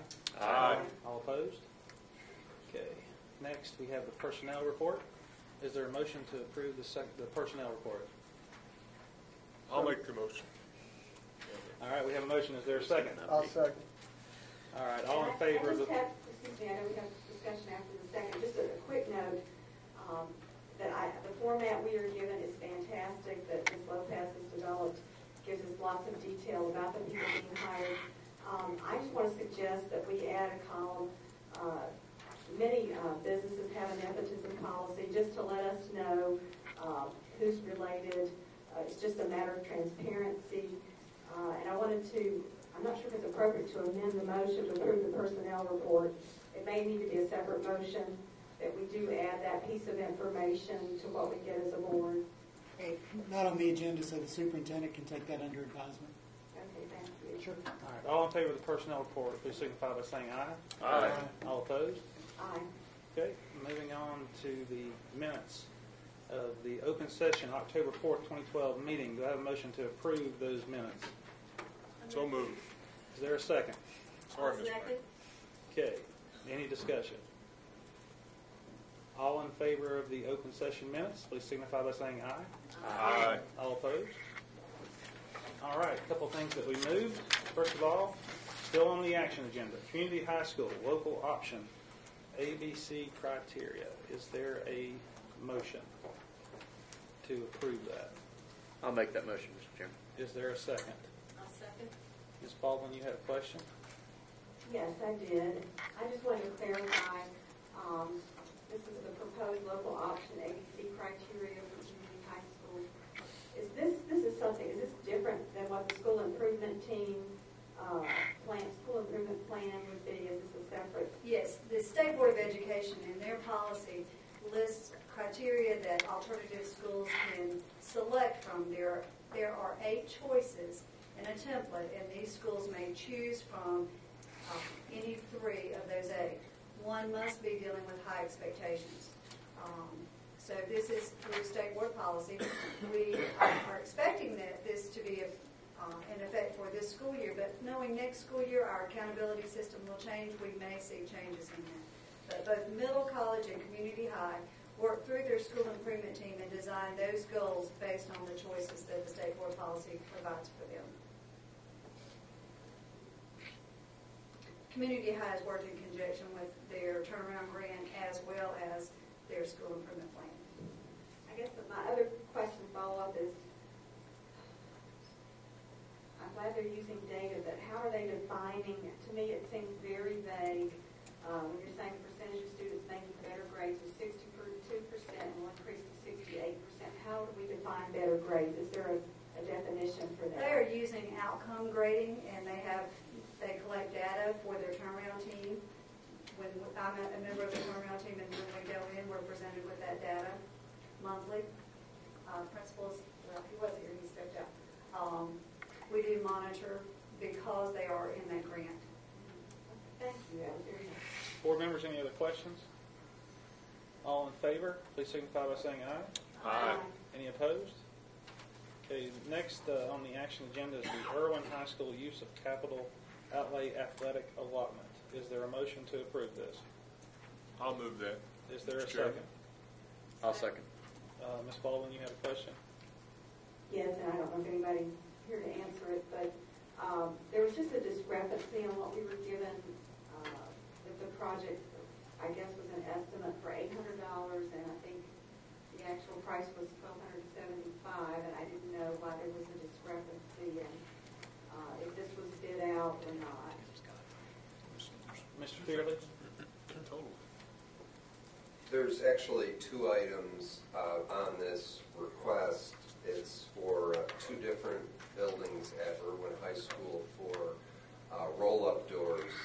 They've had some vandalism and such there. So if you look in the back, there's 2 items. One is approximately $800 and the other is approximately $400. It's on that page. It's on page 2. And that's what adds up to the $1,275. What's really confusing is that they also submitted for wall padding at the stadium, and we picked that up kind of late. You had already approved that last month, or in June. June meeting. And so it was kind of a last-minute thing there that, hey guys, you've already gotten approval on that. You don't need to get that reapproved. So there is some confusion on there, and I apologize for that. We caught it at the last minute. Thank you. Any other questions, board members? All in favor of the Irwin High School capital outlay, please signify by saying aye. Aye. Any opposed? All right, I think I've covered everything on the action agenda. Moving on to the consent agenda, we have the October 4th work session. We have the October 4th closed session, October 16th County-wide Advisory Council, minutes of the September 6th closed session, student transfers for 2012-2013, Reynolds Middle School request to change banks, Advisory Council members for 2012-2013. Buncombe County Middle College Local Option ABC Criteria. Barnersville Elementary School Advisory Council member change. And then we have some policies for second reading. Is there a motion to approve the consent agenda? I move that we, Steve's got me all concerned because he and I have been bantering back and forth about moving. I move that we accept the consent agenda. All righty. Is there a second? Second, Mr. Chairman. All in favor, please signify by saying aye. Aye. All opposed? Discussion agenda. Recommendation regarding... Oh. Before we get to this, I apologize. Can I go back a step? I would like to make a motion as to regards to what I talked about earlier with the personnel report, that we direct the administration to look into adding a column to our personnel report. This data is collected as far as nepotism. I'm sorry. Just simply state your motion. Okay. Don't debate your motion in your motion. I move that we ask the administration to look into adding a column to the personnel report the board receives that would indicate whether or not the employee has relatives in the system.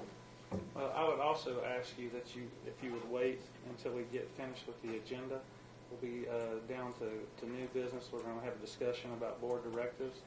So I would ask if you would withdraw your motion until that time. Yes, that's fine. Okay.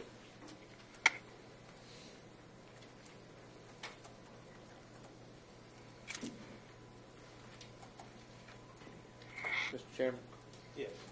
Could we take a very brief recess before you get into... If everybody will just do 5 minutes. Yes. We'll take a quick break. Thank you. All right. If I waited until the end, we'd go together. If I waited until we got through.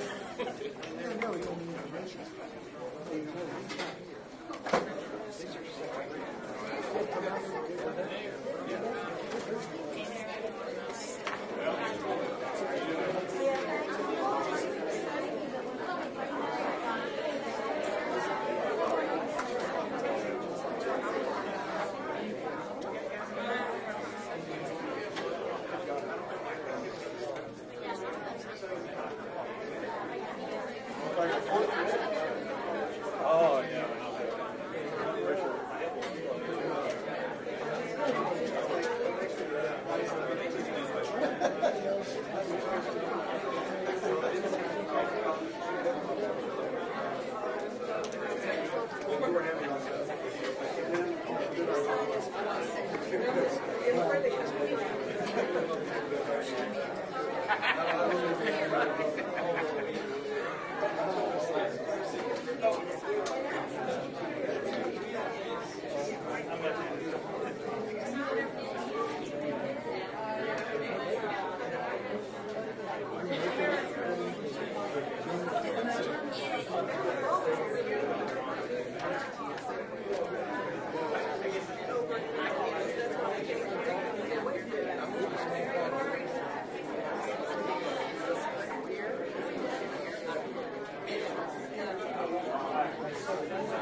I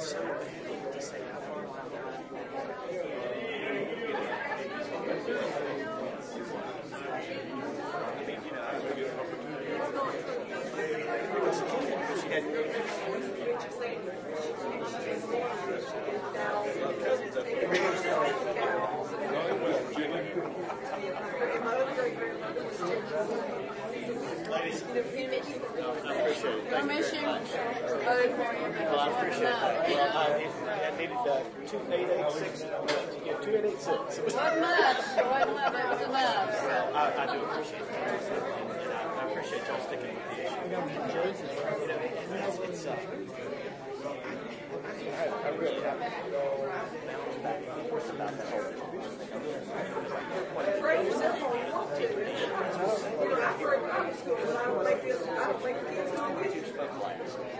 You did. And I don't remember that. May not be you.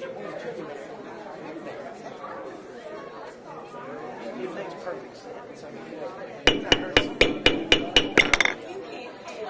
Go! Stand up. Stand up.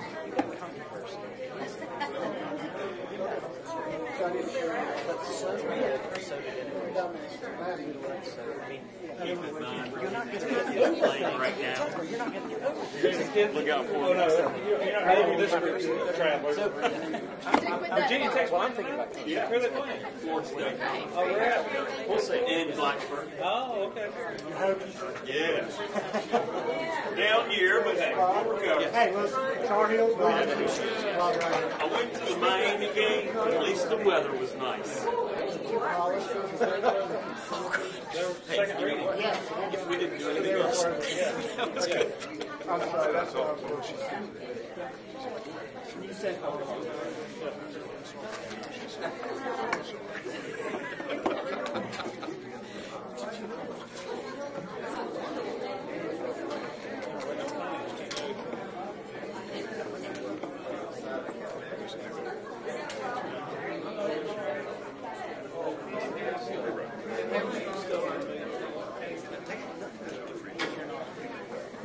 If you haven't got a second. Yes.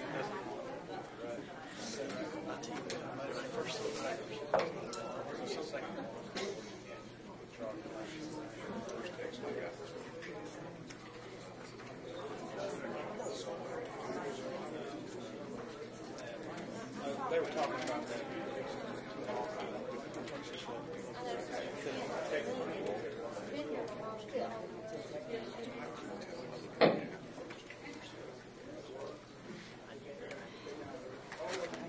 All right, moving on to our discussion agenda with recommendations about regarding our National Religion Freedom Day and distribution of religious material. Dr. Baldwin. Thank you, Mr. Chair. At the October board meeting, a previous meeting, I brought you several options for consideration regarding possible additions to Policy 653. Now recall that we've actually passed the complete version of Policy 652. 653 deals at this point in time with distributions of flyers and brochures. First, I think it might be helpful if we just take a review of what was presented at the previous meeting. Again, these were options for consideration. The first one essentially is this. If you leave the policy as is, no recognition of the Religious Freedom Day, that I'll talk about in just a few seconds, or any type of distribution of religious material on that campus. And if you recall, I talked with you last time about the importance of that faith-based group of advisors, 20-plus faith-based leaders in the community. And what I told you is that if I actually took a raw vote, the majority of those leaders, and that represented a true diversity of faiths that you would find in Western North Carolina, that vote would agree with this particular option. When we maintain that separation clearly, that would be the majority vote. However, you recall, I also said to you that there was no consensus on that, and there certainly was a percentage of those leaders that would argue against that and ask that you consider some type of option that would allow a distribution. Again, that was the first consideration that I gave to you. Here's a second option. And it came with a recommendation from me. And that is that we recognize January 16th in all schools as a date to focus on as a respect for the diversity of faiths that are represented throughout the school communities. That considers all religious faiths and practices. And that particular day, and I think Michelle Hammond has talked with you on numerous occasions about this, that particular date has been endorsed by United States presidents since 1996. It's recognized nationally. And it focuses on, the origin is on the 1786 Virginia Statute of Religious Freedom that was authored by Thomas Jefferson. And along with that, I've got a couple of options to consider within this option. But again, January 16th, you asked that I try to identify a date. I will tell you that we did look at the National Day of Prayer, and that was in the spring, in May. But I'll also tell you that the vast majority of the faith-based leadership identified conflicts with that particular day. So that's when we settled on January 16th. Here's an option A. Basically, this stands alone. Recognizing January 16th across the system at all schools, K through 12, as a day where curriculum, relevant study and activities take place without any type of distribution of materials associated with it. And what would that look like? Across our system, last time, if you recall, I gave you some examples of areas in social studies that would be very relevant: civics, United States history, world cultures, all sorts of curriculum-related opportunities to associate, to look at the historical implications of that particular act. Language arts is another curriculum area that we certainly could associate with relevant reading and writing projects. And at the elementary level, if you recall, in fact, we referenced that at this particular board meeting, and that is our positive behavior support, which for many of us we recall as that character education that was so prevalent in our schools a decade ago. But that would be an ideal connection for these type of activities because, again, it's all about respect for diversity and respecting each other. The video that was produced through our curriculum department, you've seen that video. That would be an excellent tool to use, especially for our upper elementary grades and our middle schools. Again, identifying the respect for the diversity of faiths that is so true of Buncombe County in western North Carolina. And an option B with that, and that is we would have a distribution of religious materials that would take place after the instructional day. And it would take place in the form of a late afternoon or early evening program. It would be hosted within a gymnasium or cafeteria that could hold the public. The session's date would occur either on or in proximity to the January 16th recognition. The event would allow faith-based churches and faith-based organizations within the school community to have representatives seated at tables to meet and speak to attendees. Again, this is after school hours. The event could also be open to all community support organizations. In fact, I think Mr. Shapley talked to you earlier in a discussion about a community day. So this event could actually include non-religious public service support groups that are important to that particular school community. Religious materials, including flyers and brochures, they could be made available. The guidelines adopted in Policy 653 would be a guideline for us to use to determine the appropriateness of the materials. And I think this recommendation also allows, and I think this is important, it gives parents the opportunity to determine if their child should attend. So it's entirely voluntary. It's after school hours. Community members have the option to attend as well. And Mr. Campbell, I think we would be talking in terms of an active distribution because representatives would be there and able to converse with those attendees as well as distribute materials or make them available in that setting.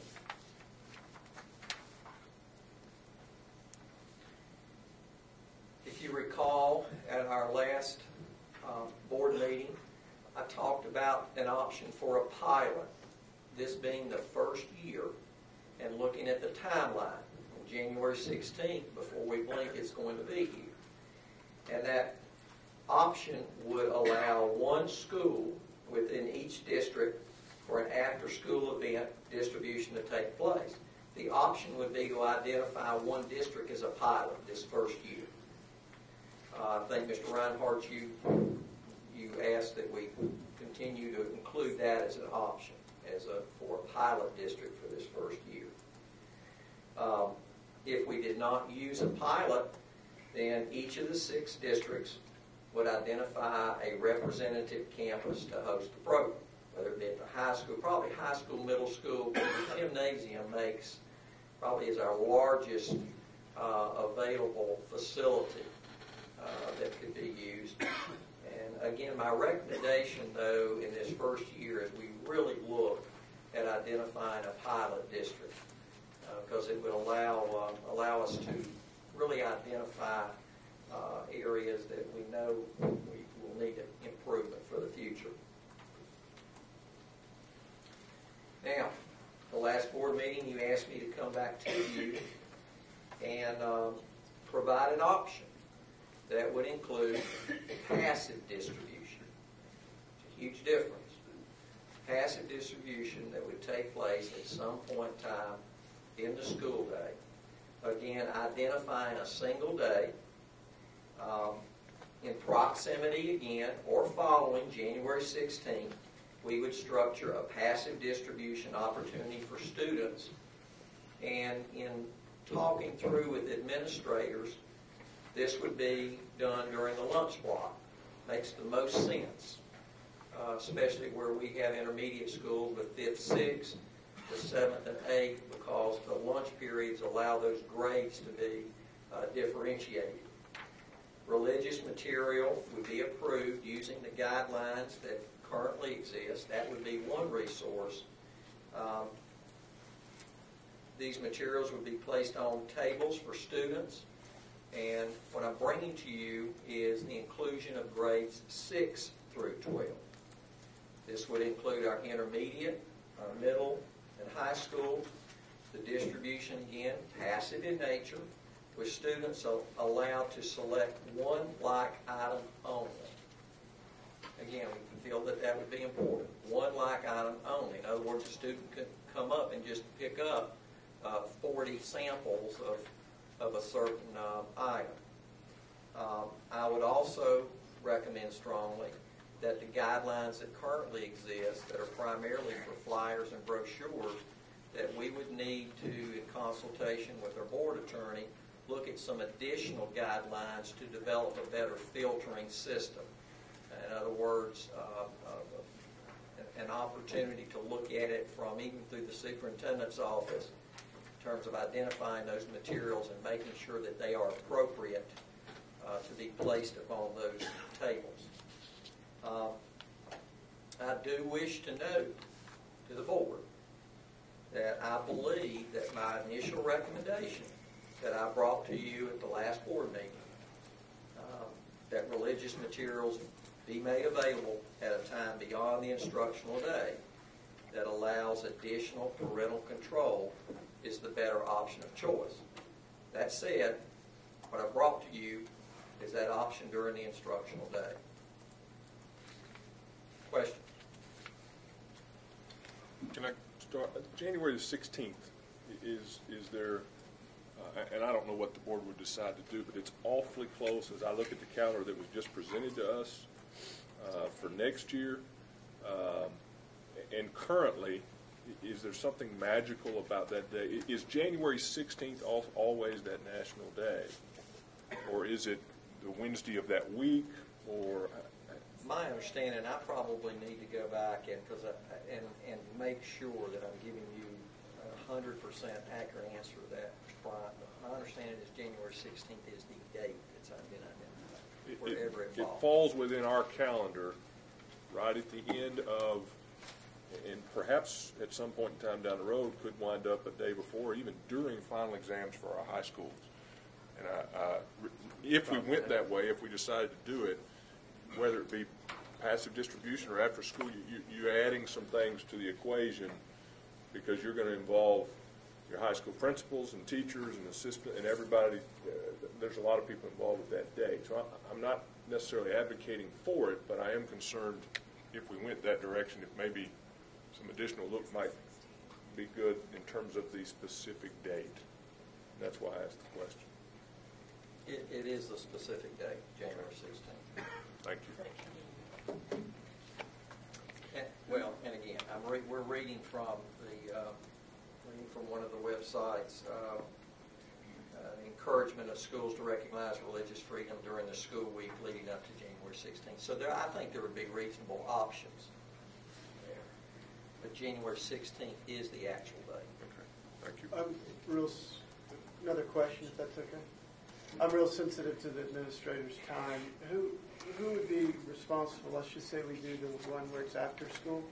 Who's going to be responsible for organizing it, marketing it, making sure whoever's showing up can show up? I mean, it's going to take somebody a lot of time to do it well. Is that going to be the burden of the host? Well, I think it would be. I think it would be. I would envision this because we are truly treading on new ground. So I would envision that the principals in that particular district, that we would be at the table with faith-based leaders, all different denominations and faiths, and we would coordinate that. And again, if it's a community type, community support, community resource, those individuals would be at the table. I mean, that would be great and you have a committee or a faith-based. I mean, is that going to be ongoing?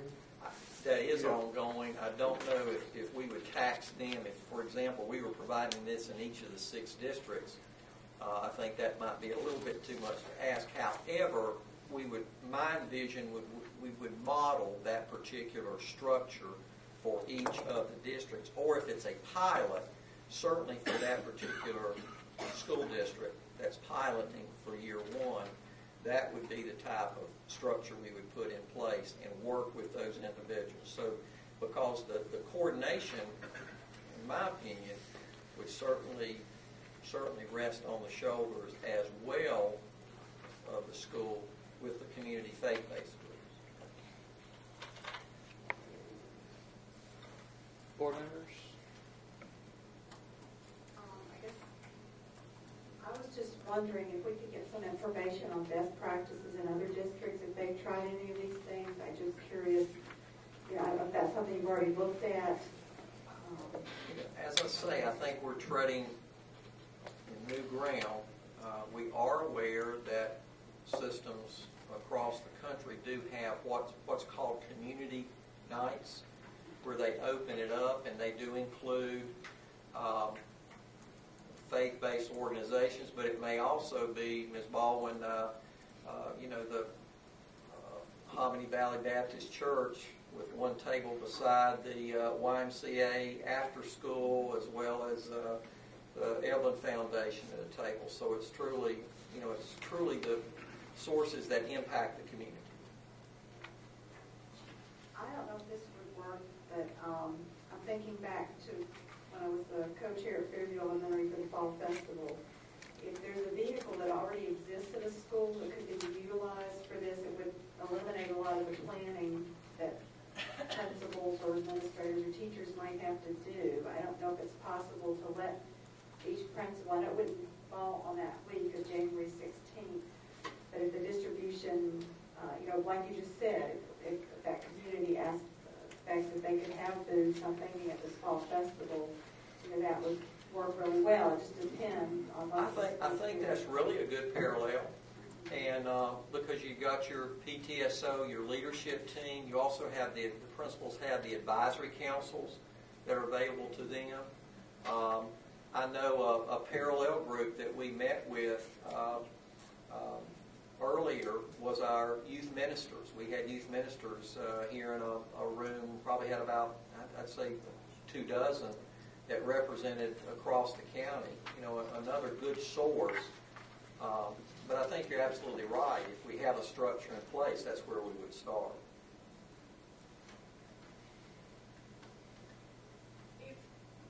Mr. Chairman? Yes.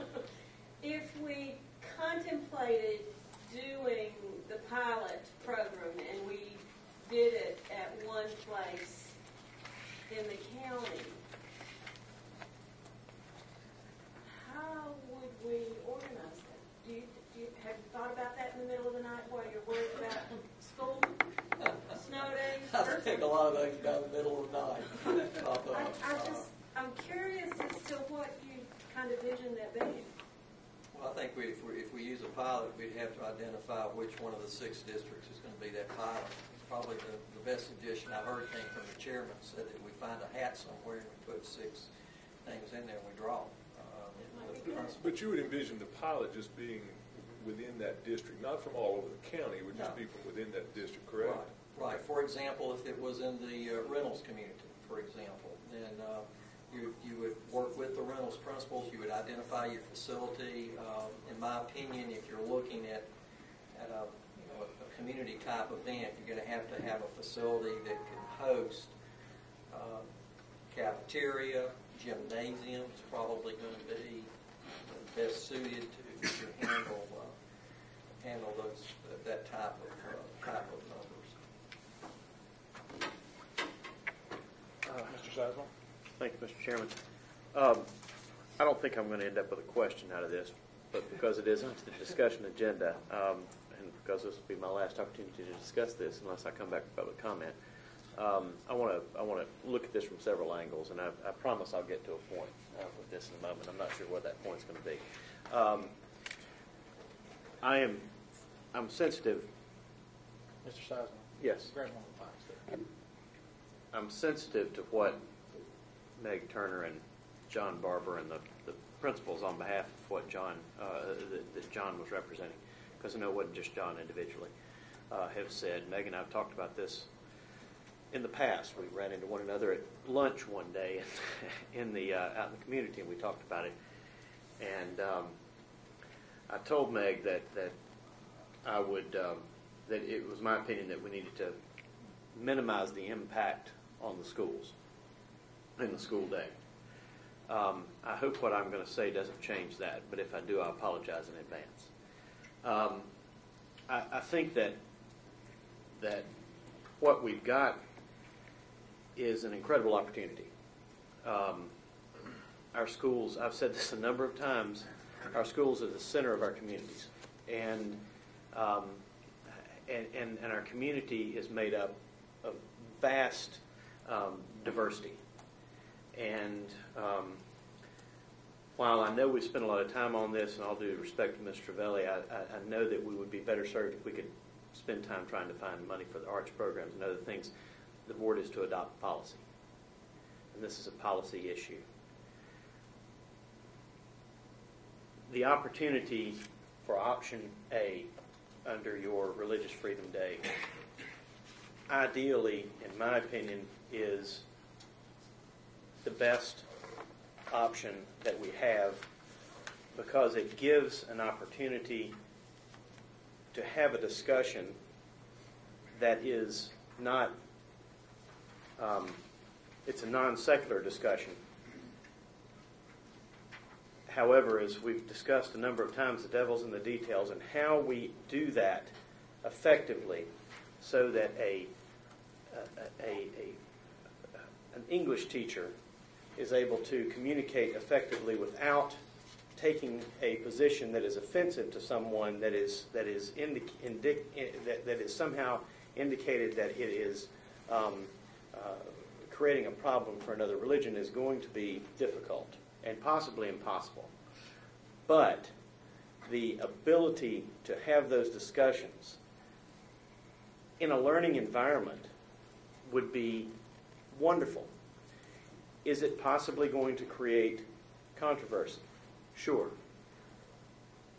I hope the controversy would not be great.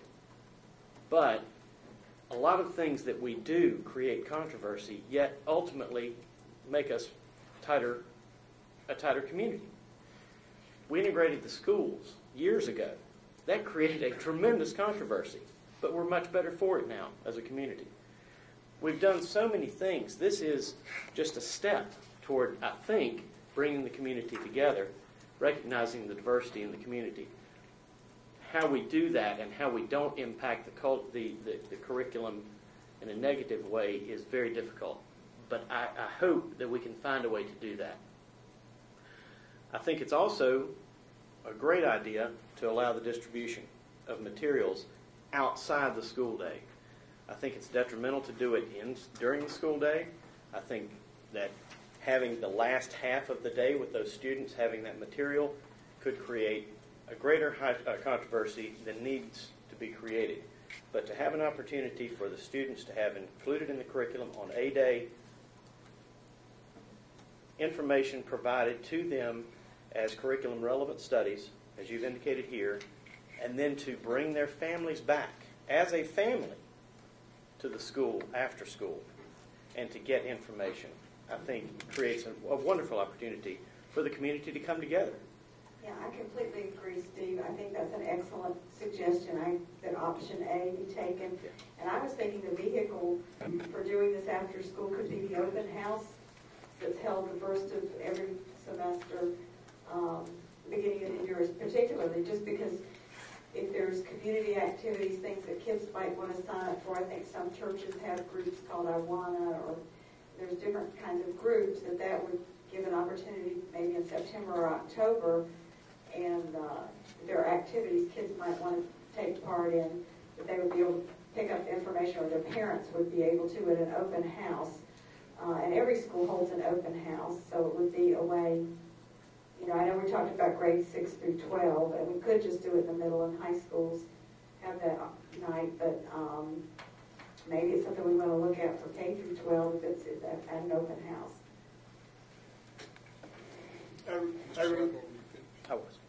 I really worry about the administration's time in organizing it. I do. And I also worry about us having something that has to happen because it's policy when there may not be a desire in the community or a need. Just having it in order to meet policy that we've created.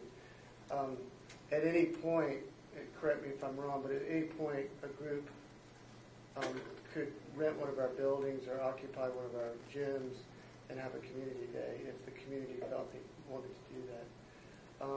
Likewise, a principal could do that also if they wanted to have a community day.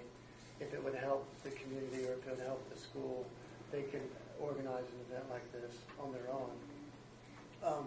And I would rather that be the mechanism, either an outside group that would want to do it, or the school itself seeing the need, or the district seeing the need, rather than us having a policy that makes it happen. Because if we make it happen, then it's just going to fall on somebody to organize that may not have the passion as one of those other groups. So I guess to answer your question, I would, if it was me, I would either leave the policy as with no recognition, or I think my real option would be the second one, which is to recognize January 16th in all schools, but leave it at that. I'm sorry. One thing that I'd like to add, following your statement, and leadership team's heard me use the word silver lining, and I've said it since the first year of the budget crisis. And I think I said this to you at the last board meeting, that as superintendent, I've probably professionally gotten the greatest satisfaction in meeting with that faith-based leadership team of any type of stakeholder group I've ever met with. As an administrator at Reynolds High, at T.C. Robertson, at Valley Springs, it's second to none. And the reason I say that is sort of goes back to Mr. Sizemore's statement, is when you put at a table 24 leaders very passionate about their religious beliefs, very diverse, and yet the respect that came from that table and that discussion, and again, realize we had multiple discussions. This was just not a single meeting that we had a shout out for. This was multiple meetings, a lot of time and effort, but they were always respectful. And I go back to the silver lining that I see is certainly religious diversity and religious freedom, but it's also all about respect. It's all about working with our students all the way, kindergarten all the way. It's the core of this is the respect.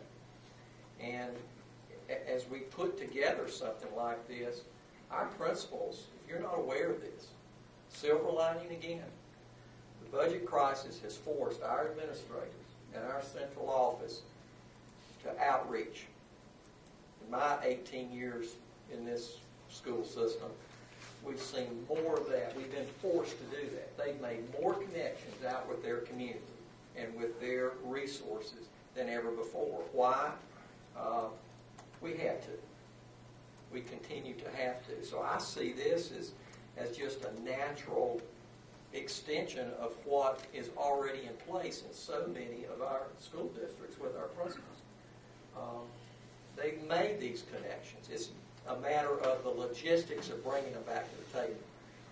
I tend to believe that's an incredible opportunity for our school system, and we can create an incredible opportunity for our kids through this. I'm sorry, but let me add briefly. To finish up on my thought with regard to the administrators and the school-based personnel, because clearly we are in essence doing what I have complained about a number of times with the legislature, and that is providing an unfunded mandate, because we're not changing anything. We're simply saying you've got to do one more thing. I recognize that. I don't know that there's a way. The way to avoid that is problematic.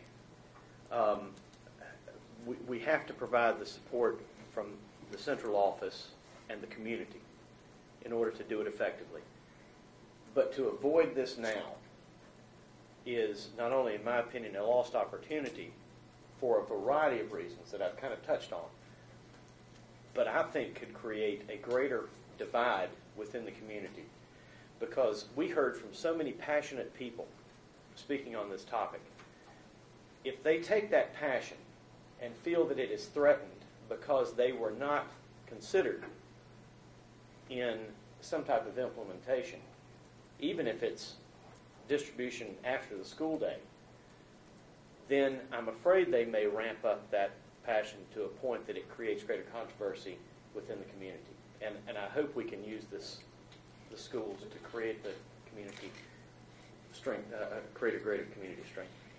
But if they have that passion, couldn't we say there's nothing stopping you from having an event? I understand but then we've got competing events going on at a school, and it's like my high school, Robertson, going over and renting the Reynolds High School gymnasium to conduct a basketball. I mean, it's that kind. I'm afraid it's that kind of thing. Honestly, I like.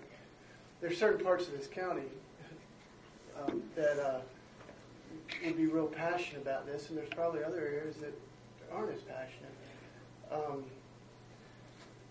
So it just doesn't. I have a hard time making a district do something because it's our policy that there's probably not passion behind. I mean, there is no right answer.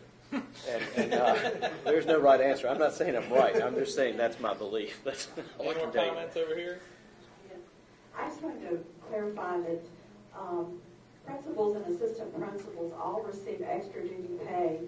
They're paid to stay after school for extracurricular events. So I don't feel like it's an unfunded mandate. There is some pay being received as much as $1,000 a month by high school principals just for being there to supervise extracurricular activities. So I don't see that as an issue. But I do still like the idea. I mean, I think it decreases the amount of work if you piggyback on another event like the open houses or some Well, festivals or something. as I sit here and listen, I fully believe that we need to recognize Religious Freedom Day. And I think most everyone here would probably agree or vote for that. It's a teachable opportunity.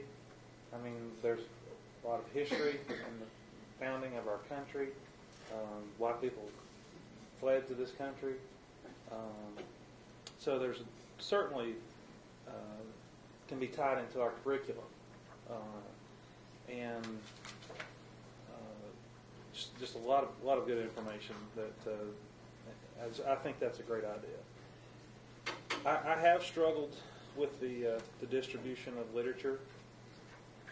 I kind of flip-flopped. One week I feel one way, and another week I feel another way.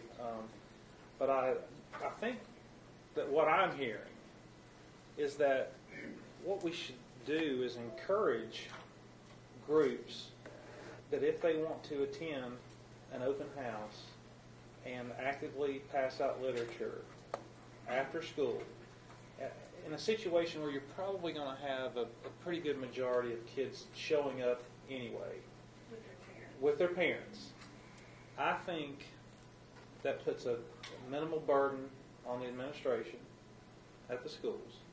I think it's a good opportunity for kids and for parents to have a discussion as to if they want to take something or why they don't want to take something. And so maybe we don't have a day, but that we welcome individual groups who are interested and encourage the administrators at those schools to set up an area during an open house or a sporting event or I don't know, whatever, to allow the opportunity to hand out that literature. I think if we handle it in that way, I think it's going to be a minimal disruption, and I think it will be an easy on our administrators to handle it administratively. So maybe not necessarily set up a day, but just an open invitation for an event that's already occurring. So can I clarify what you just said? Sure. Does that make sense to me? I'm sorry, I didn't make any sense.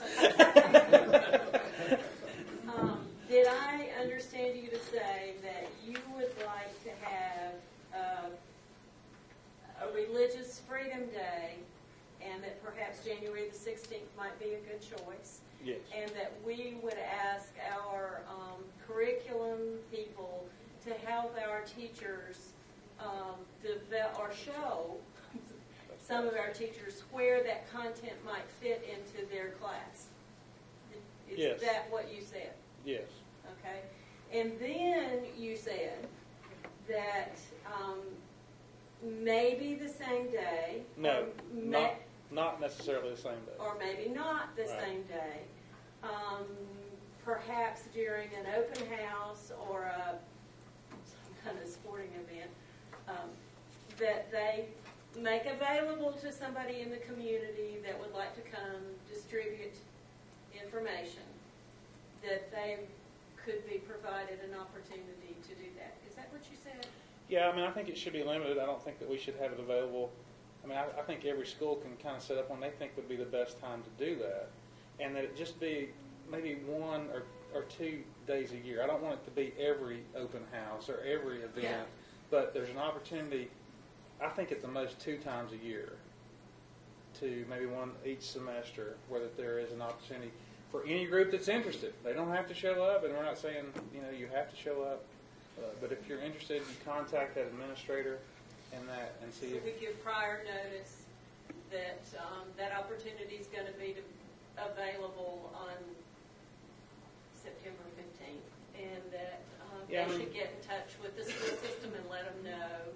So the school system would be prepared as to the number that would come. Yeah, in general, yes. And would this be a requirement or an opportunity? You can invite people to a party, but they might not want to know. No, I mean, is it a mandate from us, and that's too strong of a word, that's a political word. It would be part of our policy that at each school, twice a year, this opportunity must occur. Or is it up to the principal to decide if they think that would better their community relations by having an event when they wanted to? You see what I'm saying? I think we give a little bit of flexibility to the administrators, those principals, and what works best for their schools. Or doesn't work. Or doesn't work for their schools. Dr. Baldwin, is that clear as mud? Does that give you something to maybe... Would you like for me to restate what Mr. Reinhardt said? We're clear. I'm not comfortable with twice a year. Okay. I think if we're starting this and it blows my mind, I think, and high schools are more in tune to semesters, and elementary school just starts and they don't end until it quits snowing. Okay. So once a year. Yeah, once a year. The opportunity might be there for once a year. Okay. Can't we just leave it up to the principals? At least once a year. At least once a year. But we're not leaving that up to the principals. Mr. Chairman, could I understand where Mr. Craig's coming from, so maybe we should say that we would encourage our administrative staff to put the opportunity out there to their community, and if no one responds, then they're not forced to have the day. Exactly. Okay. Mr. Chairman, could I comment? Yes, sir. Because I haven't to this point, and I may be the lone dissenting voice on this board. For all of the reasons that have just been discussed, and we've been dealing with this for months and months, I'm in favor of the first option. When I wanted my children to be educated, I sent them to schools. And when I wanted them to learn more and to become more involved in church settings in that part of our lives, we took them to church. Churches we belong to in my lives have been open 7 days a week. I can go in the morning, I can go in the afternoon, I can go in the evening, get whatever information I want for myself or for my kids. I think we open up, in my opinion, a Pandora's box of all types of things, just sitting listening to us here for the last 15 minutes in any of these options. Many years ago, I taught high school for 1 year. I have an associate's degree in history. I was hired to coach basketball and teach physical education. They didn't have a PE spot, so they said, hey, he's got an associate's degree, we'll let him teach history. It's many years ago, and I may be way off base here. But in world history and in civics, we talked about the various religions around the world. That was part of the curriculum that was in the textbook. And we did it in sequential order as we moved through time in the history book. I just think we create a lot more problems as a board dictating anything, whether it's the day, curriculum, outside groups coming in. And I know I was the one that brought that up initially. And I put it out there just simply as an option. But my support, and I might be the only one, but I think I'm obligated to let everybody know what that is. My support will be for the first option on page 1 here, that we simply do what we've done with policy and we don't add anything more to what we've already done.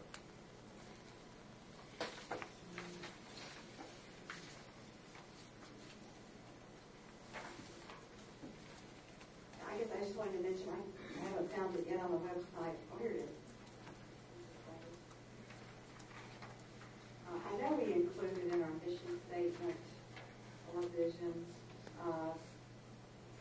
more interested in educating the whole child. And I think this is crucial. The spiritual part of the child is part of that whole child. So I think this fits very well within what the mission statement for Buncombe County Schools is.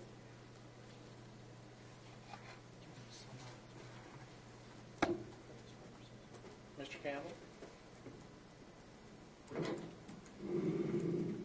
Again, as a matter of process, let me try to summarize what I think I'm hearing, because the superintendent will need to take this discussion and bring to you a policy for first reading considerations that would involve maybe even options within that policy, but he's got to formulate something.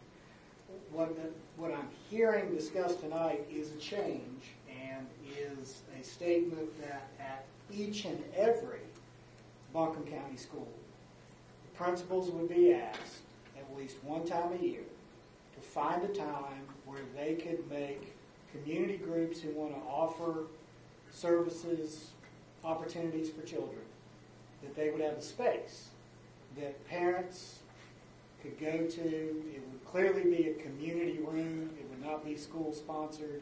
Any community member, we can, formulating the guidelines is not a problem. We've already done that. You've already done that through Policy 653. But it would be at each school, and it would already presumptively be part of a school event such as an open house. Is that what I'm hearing is an option that you'd like the superintendent to flesh out and bring back to you in some format? I'm for that. Yes. I would be against that. I'm against that. Ms. Franklin? And again, it's not whether you're going to vote yes or Right. no, We're but not- you'd like the superintendent to bring that forward. And so, No. Can I say something? Yes. It wouldn't necessarily have, in my opinion, it wouldn't necessarily have to be at every school, maybe in each district, at one of the district schools. No, we're saying every school. but that could be an option. Because Yeah. the superintendent, again, is going to bring the policy for first reading, so the board could decide it wants to go with one school per district instead of Yeah, every we school. could decide. That can be I'm taken under just on that. Okay. Right. And to I think the one thing that we heard continuously from your administrators, correct me if I'm wrong, Dr. Baldwin, is given the variety of viewpoints that exist out there, don't do them the favor of giving them discretion of whether or not to do this. That is not fair to your principals, because they are going to get pressures from all different constituencies, all different groups, and you're really going to hurt their ability to administer their school. So either decide you want every school to give this a shot or not. Is that a fair statement? Don't say it's up to the principal whether to do this one time a year. That should be a directive from this board. I think that's a fair statement, but let's also remember that if we're including 42 schools in this system, that we're already looking at early November. So those options, and I'm talking about the open house or the fall festival, they're bygone for this school year. And I haven't heard, if this is the option, we're focused now on distribution. The January 16th option, is that part of this? Is part of what you want me to bring back? Is that policy? Because they can be separate in essence. We understand. I'm sorry, I just wanted to mention, it might work like Dusty was thinking if we did, the high schools do have open houses for the second semester. So that could be our pilot, that at the high school open houses in each district, in January or February, whenever they have their open house, they could test it out for us really, and then the full policy could go into effect in the fall. That's just a thought. Mr. Sizemore? Well, I tell you, you get a little more gutsy and want to say what you want to say when it's your When last it's meeting. meeting. Ladies and gentlemen, and I'm speaking to the members of the board, we were elected. Ms. Churchill was too. We'll be soon up here. We were elected to make decisions. And we have sat here. Well, no, I've sat on this board for 6 years. And we have said for each of those 6 years, everybody on this board has said, and everybody before us has said, we're a policy-making board. Either make the policy or don't. But do not put that burden on the principals. It's going to be bad enough to tell them to add to their burdens of setting this up. Don't let them be the ones responsible to the community to determine whether it happens.